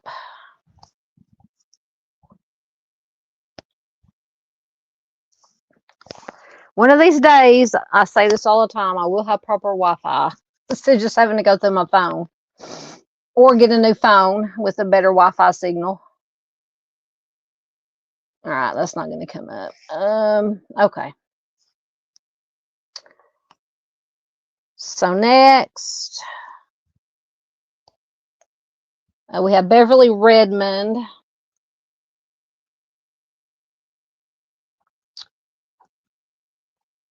So Beverly has been missing since September 10th, 1999 from Little Rock. She was 45 years old when she went missing. She was 5'6" to 5'9", 140 to 150 pounds. Black hair and brown eyes. She was last known to be wearing a light blue and red striped shirt, blue jeans, and brown sandals. So this one does have some information. Beverly was last seen in Little Rock on September 10th. She dropped her daughter off at a party at around 10:30 p.m. She was supposed to come pick up her daughter later that night, but instead she called and instructed her daughter to stay the night at her friend's house. So when her daughter returned home the next morning, she found her mother's car and personal belongings there, but no sign of Beverly. She has never been seen or heard from again. So the daughter says that she saw her father cleaning the garage floor with bleach the day after Beverly disappeared. When police searched the garage, they found no evidence of violence. But once again, if it was allegedly, if it was cleaned up, there would be no evidence. They said that the father, her husband, was a hunter, was allegedly cleaning up blood from wild game. Don't know. Possible, entirely possible. We don't know. The couple did have some marital problems, and she did have a restraining order against her husband. In 1997, she filed a police report saying that he had SA'd her, and she feared for her life. No charges were filed against him in that incident. Her husband does remain a person of interest in her disappearance. She worked as a nurse at the Arkansas Cancer Research Center at the time, or at the University of Arkansas Med School. She's described as a dedicated mother. She enjoyed her job. Her case remains unsolved. So if you have any information, once again, you can call the Little Rock PD at 501-371-4636. And do have an article. This is from Tapatalk, Porchlight International for the Missing and Unidentified website from October of 2009. Arkansas cold case, Little Rock nurse vanishes. So September 10th, 1999, a daughter reports her mom missing. Never did she think 10 years will pass with no answers. Little Rock police are just as baffled by Beverly Redmond's disappearance. However, they do believe that she was a victim of a homicide. For the daughter, much of life revolved around, for Beverly, much of life revolved around her job as a nurse at the Arkansas Cancer Research Center at UAMS. She loved helping others. In fact, it was her passion. Co-workers call her an exquisite person. Much of her joy came from her two children, Ashina and Jackie Jr. Jackie Jr., 28 at the time, says, quote, "She was one of the most understanding people that I know. I miss her every day. Like every day, it feels like a piece is missing.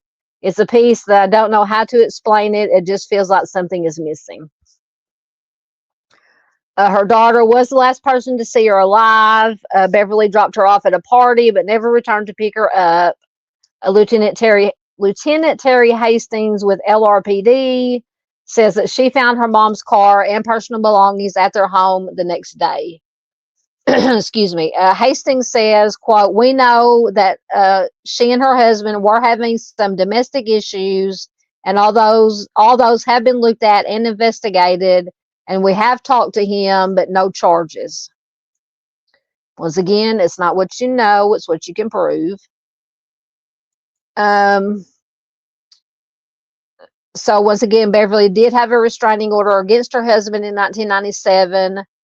She filed a report claiming that he had SA'd her. The report says that she did fear for her life, though no charges were ever filed. I don't know. Once again, I'm not a legal expert, so I don't know why charges weren't filed. Now it does, I'm not going to say it on here, but it does say exactly what kind of SA he did to her, and you would think that that would leave some evidence. I'm just going to put it that way. Don't know if she went to the hospital after it happened. Police say her husband remains a person of interest in her disappearance. Jackie Jr. says, quote, "That is my dad, so I would never believe that he had anything to do with that. That is one reason that you keep it positive." It's a supportive countenance from a son without his mom. As for police, they are baffled. There were never really any good leads or tips that came in. Plus, as more time continues to pass, I say it makes it much more difficult. The home was searched. There was no sign of a struggle. There was no sign of blood. But once again, the daughter says, she allegedly, she says she came in and saw her father cleaning the garage with bleach. So it just makes you wonder, just something to think about. Lieutenant Hastings says, quote, the person that is responsible for her disappearance is being very tight-lipped. She is probably in some place that no one, or she is probably in some place that she will never be found. Still, Hastings believes a resolution is possible. It's something that Jackie Jr. thinks of daily. He says, quote, everything that I do, how would my mom feel about this, or what would she say about me doing this? That is kind of how it guides me day to day. Her presence may be physically gone, but to her son, her spirit is always there. He says, quote, I love you from the bottom of my heart and miss you that much too. Their words from a son to his mother, bonded by love. Today's THV, which is one of the local news outlets, did try and reach out to Beverly's husband. They never got a response. In the meantime, her co-workers at the time posted a $7,000 reward for information leading to an arrest and a conviction. LRPD has another $1,000 for information that would lead to her body. Once again, she was 45 years old when she went missing, 5'6" tall, around 140 pounds, with brown eyes and black hair cut into a short bob. She was last seen wearing a navy and baby blue striped shirt, blue jeans, and brown sandals. According to a police report, her daughter called police the day after she went missing to report more information. She told police that she saw her father using bleach to mop the floor in the garage. Crime scene investigators found no physical evidence in the garage, but once again, allegedly, if it was cleaned up. But see, this is when we need Mr. Steve. If you cleaned it, I can't remember if you clean it with bleach, because CSI investigators have all this special stuff they can use, luminol and other things. But I can't remember if something is cleaned up with bleach, if it will still show up or not. So police say once again that her husband was a hunter and was just washing away blood from a kill, possibly a deer. Deer hunting is the main wild game that is hunted here, aside from duck, goose, things like that. So once again, if you know anything about the case, you're asked to call the LRPD at 501-371-4636. Callers can remain anonymous. So I don't know. What do you guys think? I mean, I don't know why, obviously I don't know the daughter. If she had any, how did she get along with her father? If she would, I don't know why she would lie about seeing her father cleaning up blood in the garage. Now, it is entirely possible that it was just blood from a hunt, from a kill, from an animal. But it's kind of off a little bit. The timing is a little bit. Did it say it was the next day?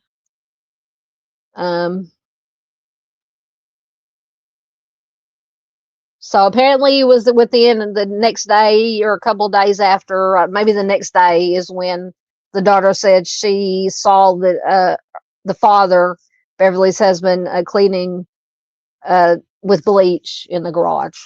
So the timing is kind of, anyway. Get caught up in your comments.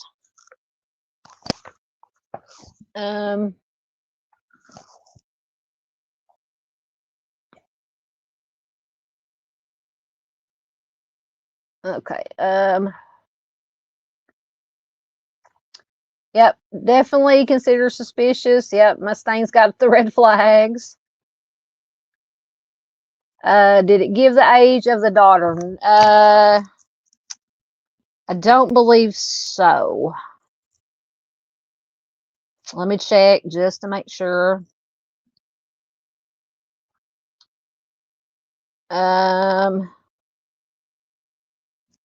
I'm going to assume, let me go back to the Charlie Project. Once again, when I say assume, I hate to use the word assume because I don't like to, we never like to assume anything, but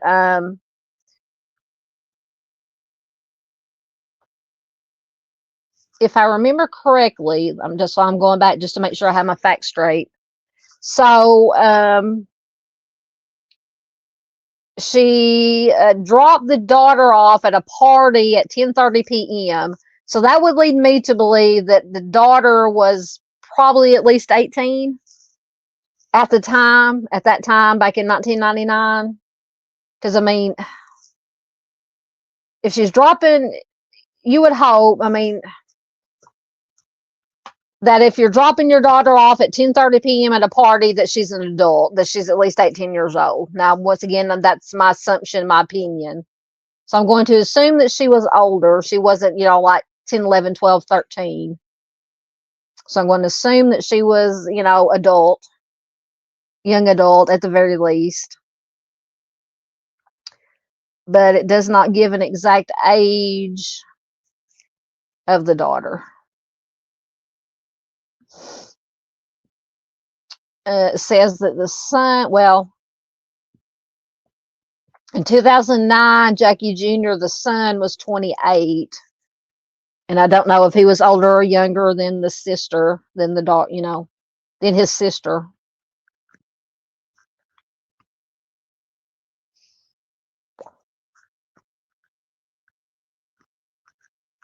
So I'm just assuming that she was late teens, young adult, maybe in 1999.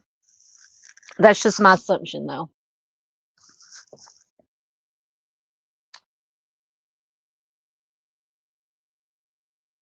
This thing says that was game blood.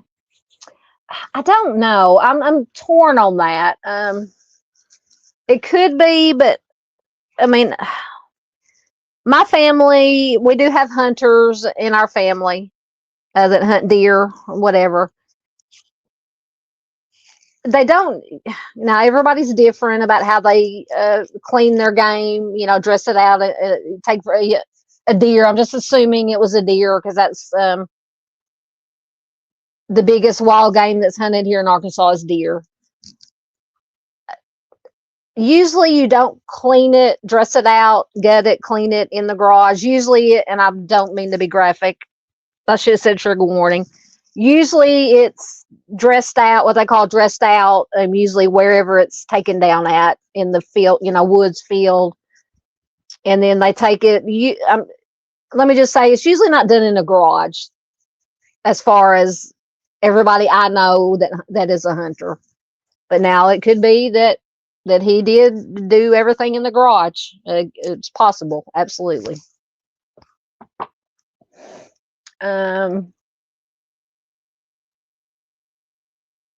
Let's see. Oh, so Mustang says she doesn't believe it was game blood. Okay. Yeah, see, that's the thing. I've never ever, and I've been, like I said, we have lots of hunters in our family. Lots of people that I know, friends and stuff that hunt, they have never ever dressed the deer out and done all the things you do in the garage. You have a certain way in a certain place that you do. Like I said, I don't want to get graphic, but that you do things. I mean, it's usually not in the garage. Hey, there's Dave. Hello, Dave. Good to see you, my friend. Once again, I feel so bad. I got to be replay crew once again on Dave's live stream for Saturday night. I completely fell asleep. I apologize, Dave, but please check out Dave out on the prowl. He does a live stream once a week, late Saturday night, early Sunday mornings. If you can't stay up that late, please be replay crew. Dave does a fantastic job. And of course, he is listening and driving as always. Yeah, we understand. Dave says he can't say hi to everyone because he's driving. Please be safe out there, Dave. Absolutely. Yep, that is very interesting. Ms. C says, interesting that the daughter reported her and not the husband. To me, that's always a red flag. Most definitely. Yep, Z says that does not sound good. Nope.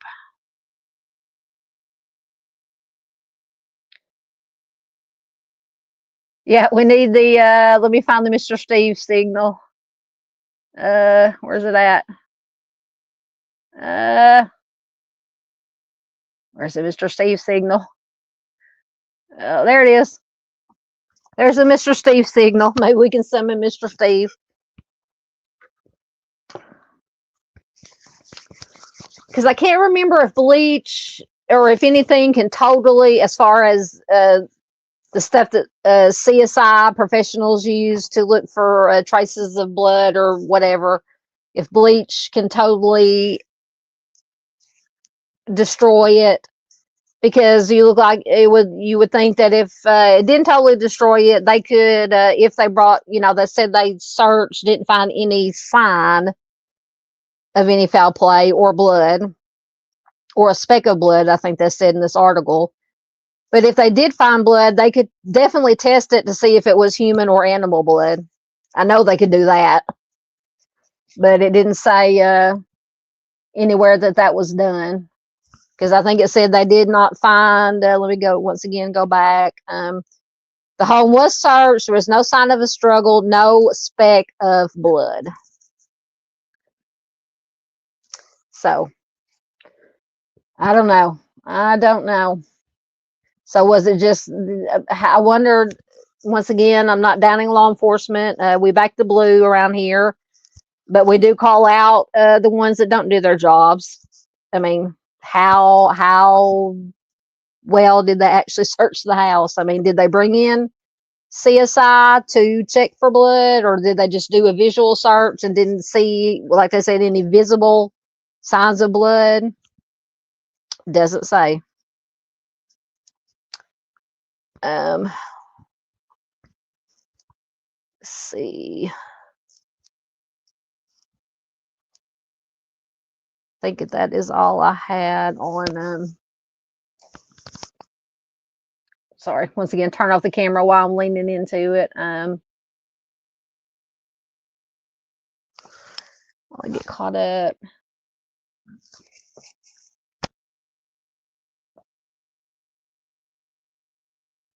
Okay, so Ms. Z says, yes, using bleach will significantly alter human blood by causing physical and chemical changes.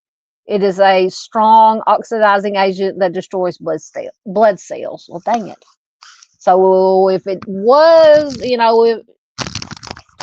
sorry if my mic or my earpiece cord keeps getting hung up. I apologize for hearing scratching sounds. So that means, yeah, if bleach was used, it would alter it, destroy it. So even if they did find if CSI was brought in and they were able to find a little trace, they would not be able to test it to see if it was human or animal. That's discouraging. Yep, see, that's what I thought. Mustang says the blood just happens to be there when she comes up missing. Yeah. A day after, at least, maybe a couple of days after. Yeah, to me, the timing is very sus.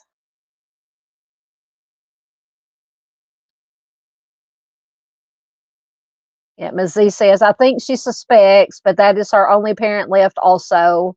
It was the daughter who reported her, not the husband. Yep. Okay, Ms. Z says they don't say if they actually tested anything or just looked around. Yeah. I'm going, once again, I hate to assume. I hate to use that word. I don't like that word because we all know what happens when we assume. But I'm just thinking maybe they just, she reported her dad or reported her mom missing.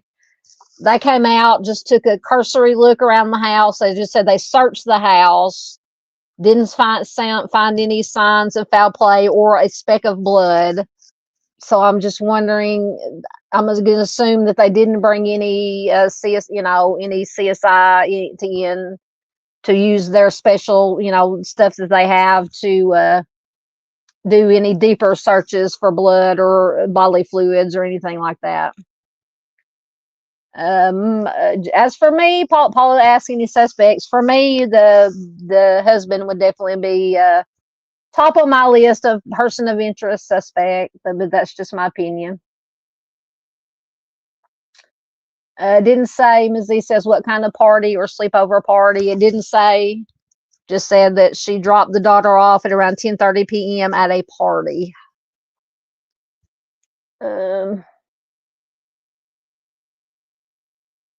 I would love to know. I just wish we had so much more information in these cases. Absolutely, yeah. Doodle says you remove the insides in the woods and then drag it and then finish dressing it. Yes, that's what I was getting at. I was just trying not to be too graphic. But yeah, you remove the insides wherever you take it down at, because mainly because it makes it, deer are very heavy. So if you take the insides out, it makes it lighter. Then you drag it out or you pull it out if you're lucky enough to have a four-wheeler or a trailer or a side-by-side or something to put it on. And then you finish dressing it out somewhere on your property, usually not in the garage. It's usually, once again, I don't want to get too graphic and offend anybody, but usually you hang it from a tree. I mean, I'm just going to say it. You hang it from a tree and finish dressing it out and processing it for the meat. Yeah, Doodle says she's a hunter. Yeah, Doodle understands she's a hunter.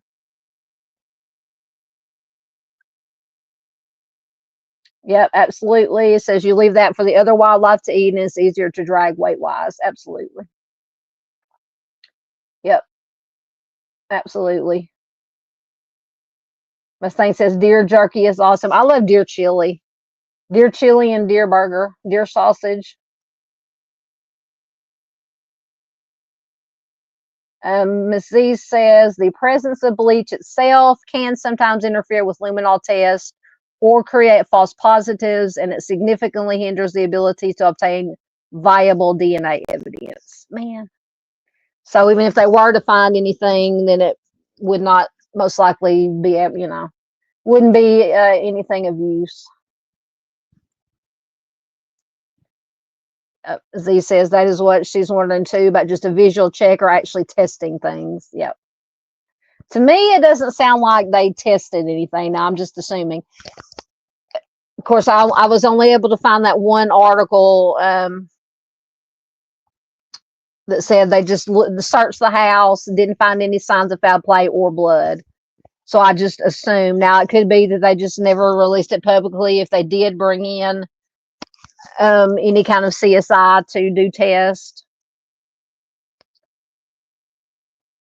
Yeah, I never thought about that. Z says she drops her daughter off at 10:30, then calls later saying stay put. Sounds like she was protecting her child. That, I never thought about that. That is entirely possible. All right, I think I'm caught up once again. I think we have one more.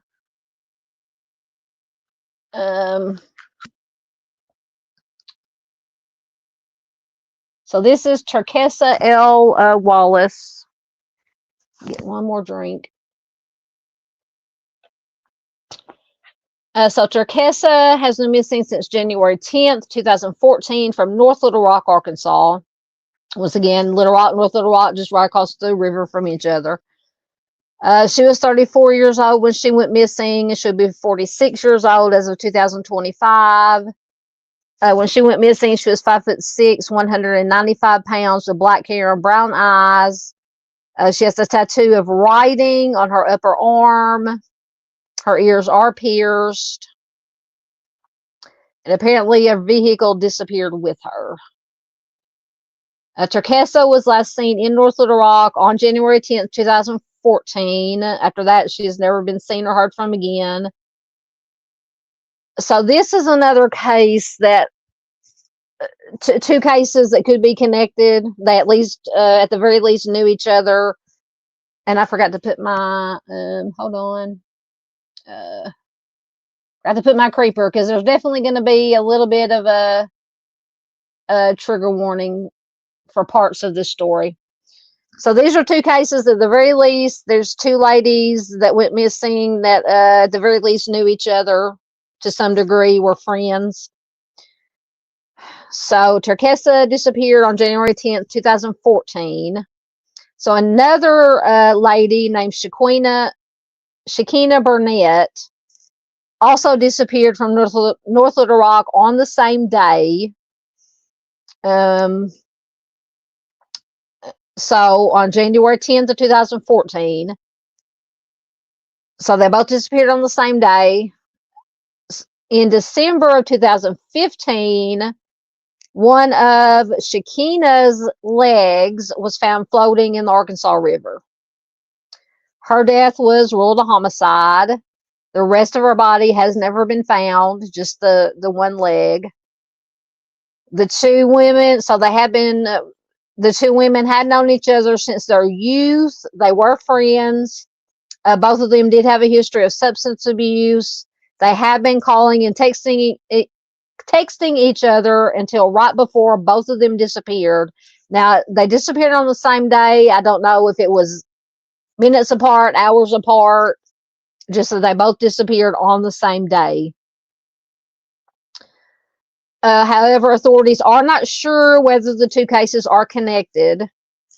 To me, in my opinion, I would think at the very least, possibly, maybe, yeah. So Terkessa's family believes that she may have traveled to Texas after her disappearance, but it is uncharacteristic of her to leave without warning.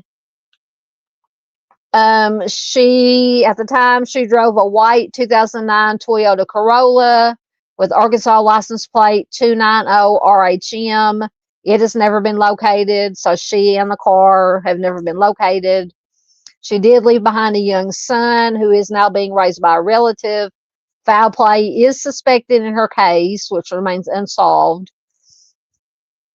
So if you have any information, you can call either the North Little Rock PD at 501-758-1234 or the Little Rock PD at 501-771-7117. So see, we've had two cases now, because we had the first case of Tamara that disappeared, and her husband Corey a month later was either homicide or self-harm.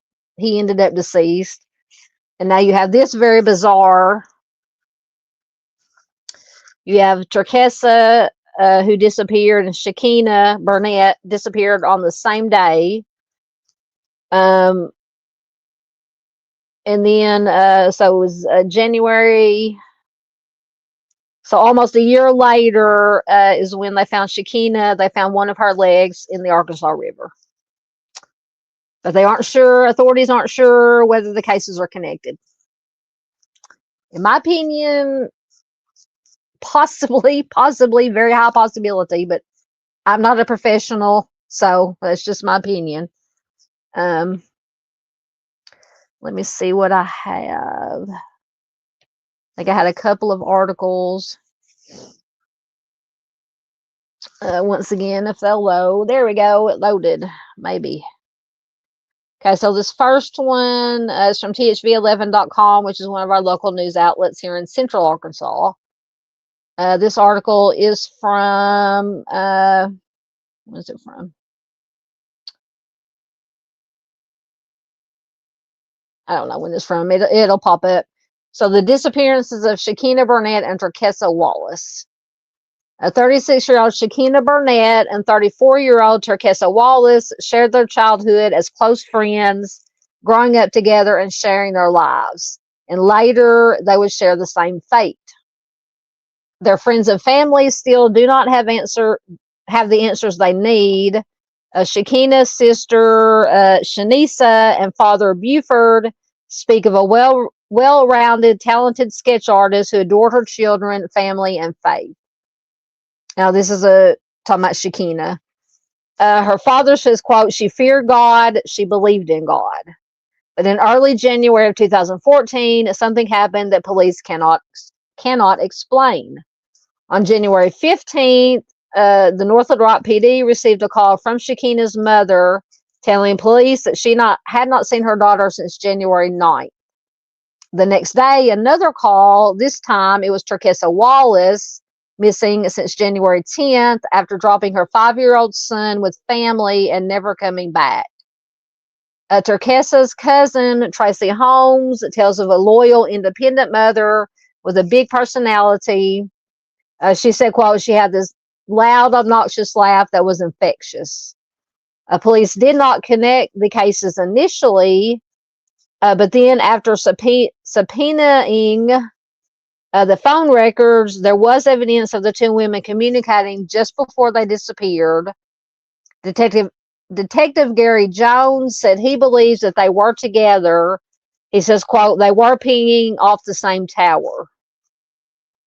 The two called and texted each other leading up to their disappearance. Then suddenly nothing. So apparently both of them stopped texting around the same time. Just nothing. Went to nothing. I don't know who this quote is attributed to. It must be from Detective Jones. It says, quote, it's obviously it's strange. You begin to think, is foul play involved? What could have happened? Where were they going? What was going on that night? You're just trying to piece everything together. Even the North Little Rock police chief, Mike Davis, was baffled. It's the only criminal case file that has been sitting on his desk for years as a reminder to never forget and to never lose hope. Chief Davis says, we want answers. Just think about the families out there. They want closure. But those families have anything but answers. So now we go to when Shakina's leg was found in the river. So for nearly 2 years, the two women's cases were considered cold. There was no sign of Shakina or Terkessa. Terkessa's white Toyota Corolla, once again, was never found.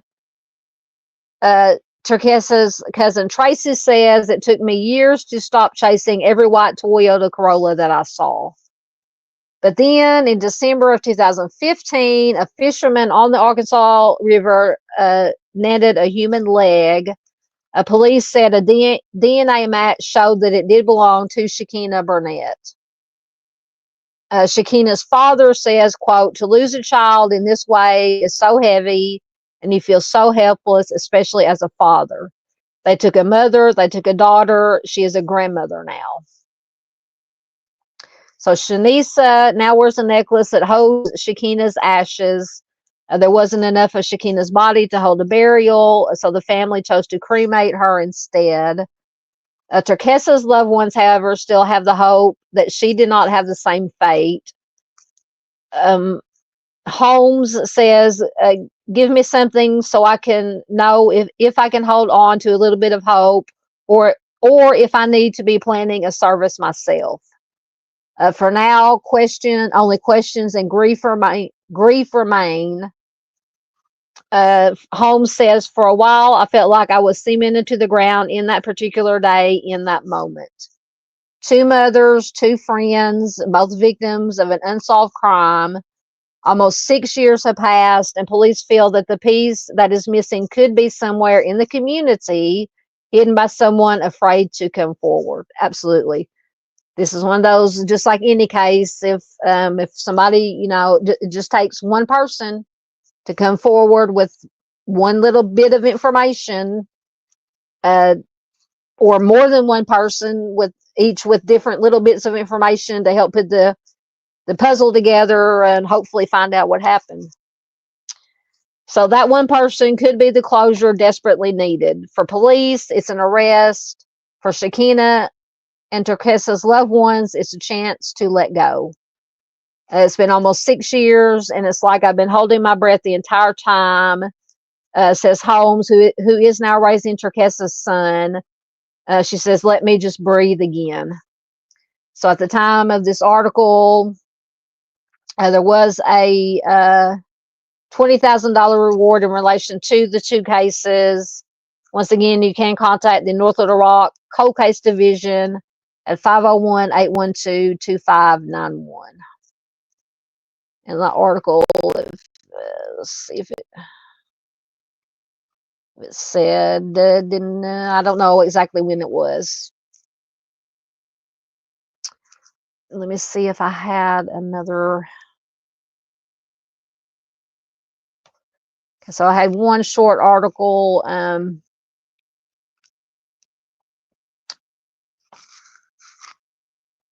If it'll load once again.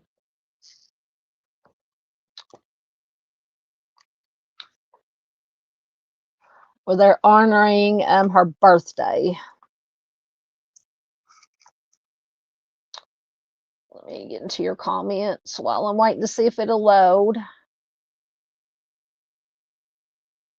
As Paula says, is it possible she is alive? Are you talking about this case or the one before? It's always a possibility, and yeah, the best case scenario that any of these victims or any of these missing are out there alive and well somewhere. Absolutely.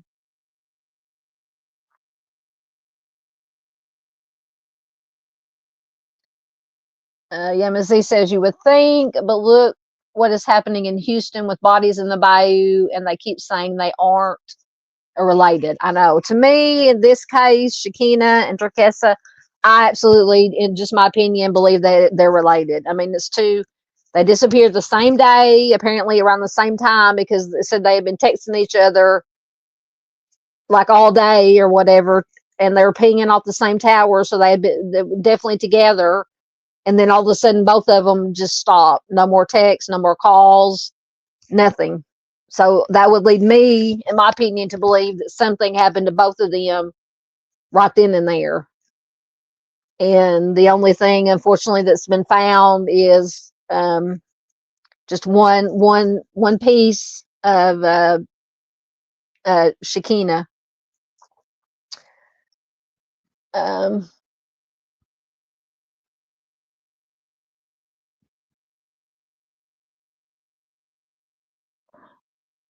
Ms. Z says if they were calling each other, you wonder if one was in trouble and the other went to help out and got caught in the trouble also, since their phones pinged in the same area. Absolutely. Absolutely.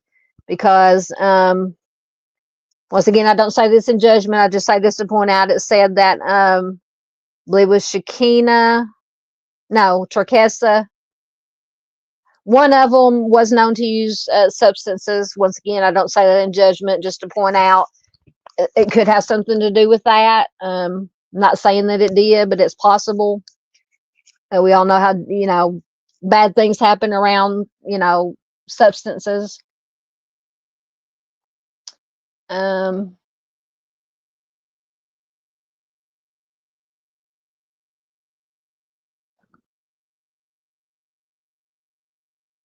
Okay, so this article came up. It is family of missing North Little Rock woman honoring her birthday. This is from September 2016.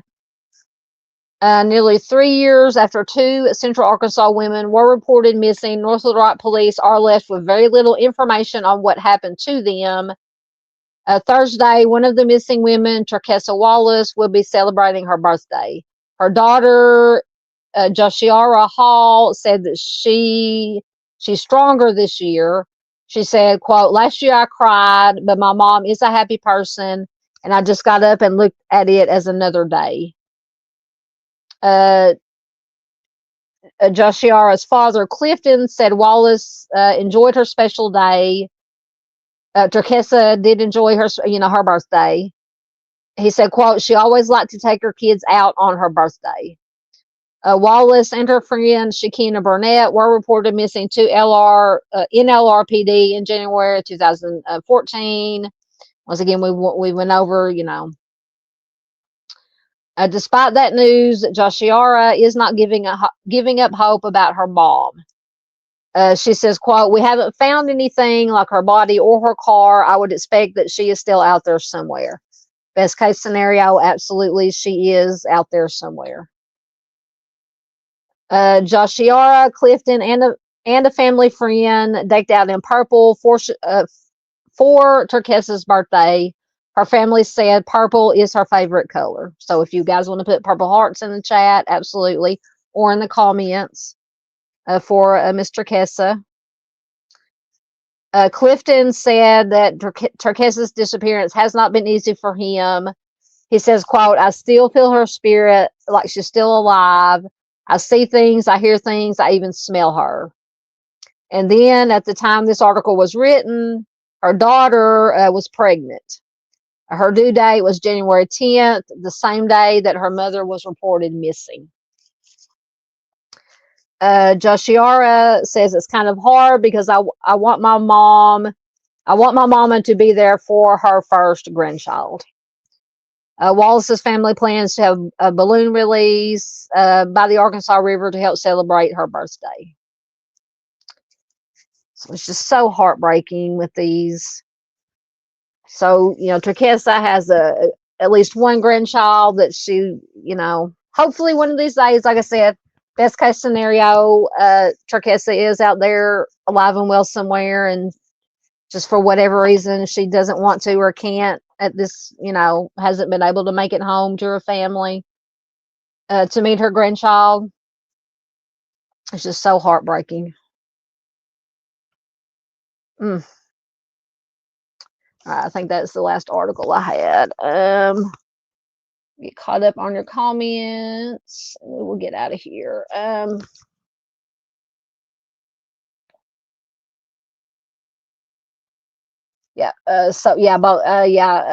Z says Shakina had some issues with substances, so did Terkessa.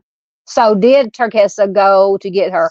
That is possible. Yeah, it's possible that, like you said earlier, Shakina did have issues with substances, so maybe she was in trouble of some sort, needed help. She called Terkessa. Terkessa went to try to help her with whatever was going on, and unfortunately, she may have got caught up in it, and just bad things happened.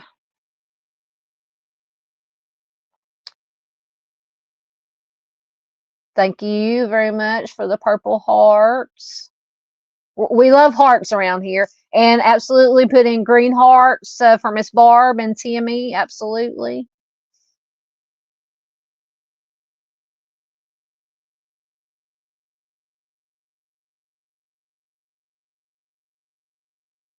Miss E says the case homicide or undetermined. Hold on, let me go back to Shakina. Was definitely they ruled it a homicide. Let me go back to Terkessa's information. Just says in Terkessa's case, foul play is suspected. But in Shakina's, let me look up her Charlie Project information. Give me 1 second.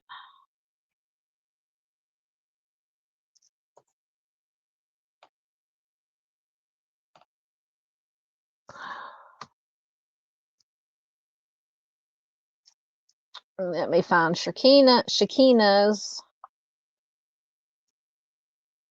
Okay, so her Charlie Project information says resolved. So she went missing January 10th, 2014, North Little Rock. She was 36. Just says she disappeared on January 10th, 2014 from North Little Rock. December 2015, one of her legs was pulled from the Arkansas River. The rest of her body is still missing. But yeah, I think in that article it said it was determined to be foul play. I mean, how else, not to be graphic, how else would her leg get in the river? I mean, so sad, obviously. Thank you very much, Mustang. Absolutely. Okay, so Ms. Z says Shakina's sister said weeks ago the river was searched in different areas multiple times. A fisherman found my sister's body parts, the left legs, pelvis, and part of her right thigh. Okay, so I did not. All it said. Sorry if I keep. My allergies are making my nose itch. Hold on, let me find.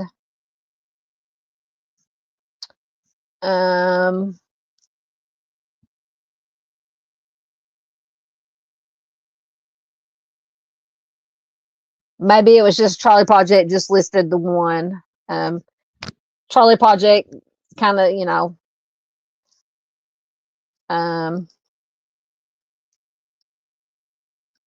let's see what this article says.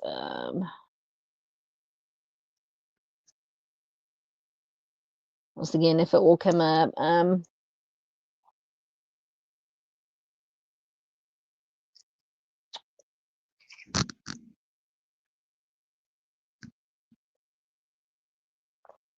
Oh, come on.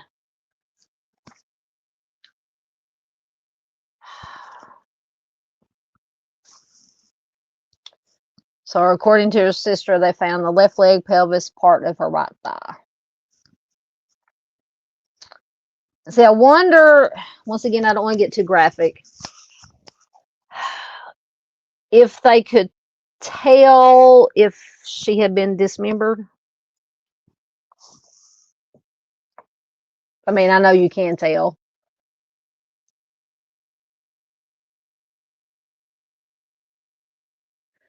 Okay, Ms. Z says, so I like some kind of vehicle accident unless they have markings on what they found. Yeah, that's what I was saying. If there was any markings on what they found, if they could tell if it had been, I mean, because you can tell.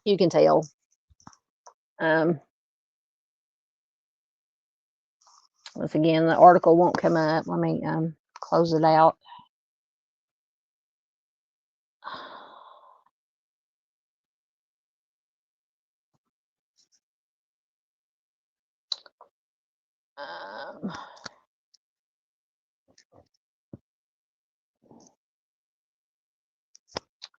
Whew.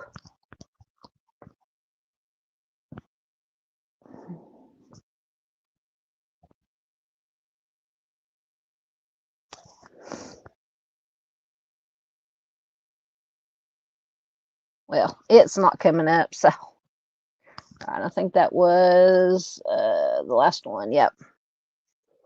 All right, so that is the last one I had for tonight.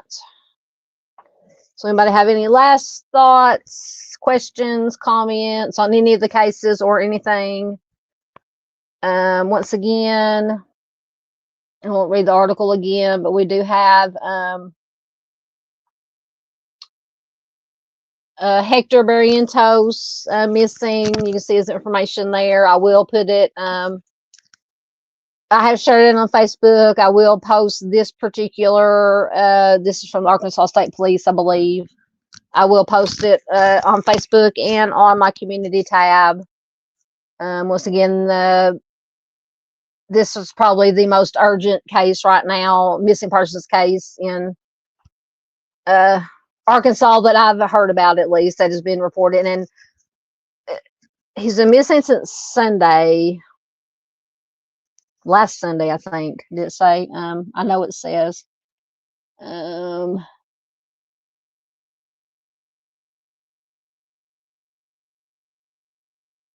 sorry, I'm leaning in. I'm trying to, November 2nd. So a little bit over a week he's been missing. And just within, which granted, don't get me wrong, I'm absolutely thrilled that they did actually report on TV news. They did a special, and I will put a link. I will go to THV11's YouTube page, and I will find the video version that I read the article from. I will post it on Facebook and my community page. But it took them took them a week to even get his face on TV. I mean, but like I said, don't get me wrong, I'm grateful they even did it at all, because most of the time they don't. They might get a little blurb, put the face and the vitals and when they went missing, where they went missing from, and the number to call. But very rarely do they do an actual news piece where they talk to family members or friends or, anyway. I won't open that whole can of worms because we'll be here for another 3 hours.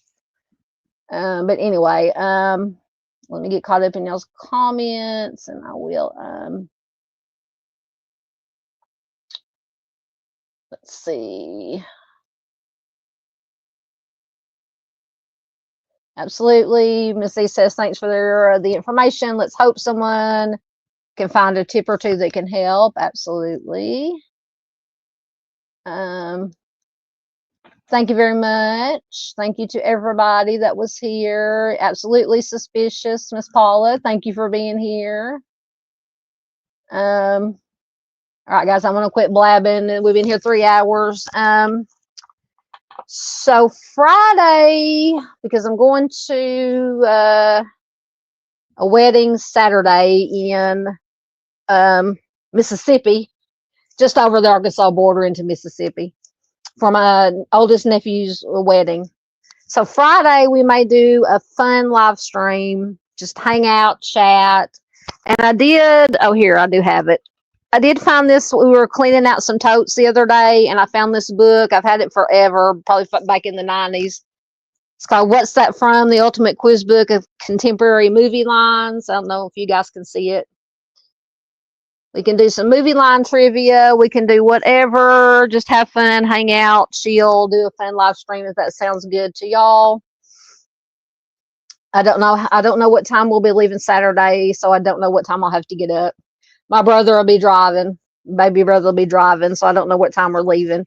I don't even know what time the wedding starts. Anyway, so we'll try to do Friday night about 8:30 or so. We'll try to do a fun live stream for a little while, if that sounds okay to you guys. So whoever wants to come and hang out can. So until then, I do have videos that we'll upload this week. I've already got them scheduled to upload. One should come up Wednesday. One should come up Saturday. Then we'll do the live stream hopefully Friday night. So anyway, everybody have a good week. Once again, thank you everybody that was here in chat. Thank you to the mods, everybody who has wrenches, who helps put in links and keep things under control in case we have any problems, which thank goodness we rarely have problems with trolls or anybody causing trouble. Thanks to Replay Crew. We love our Replay Crew. Thanks to members, subscribers, everybody, lurkers. We love our lurkers. Thank you for watching. So everybody have a good rest of your week. As always, we'll leave you with the fur babies, if I can find them. Once again, the fur babies have been very quiet since I locked them out of the room. So I'm hoping they're sleeping and not getting into anything. So be careful out there. Take care of each other. You don't have to be paranoid. Just be aware. Always be aware. And hopefully I will see you guys Friday night.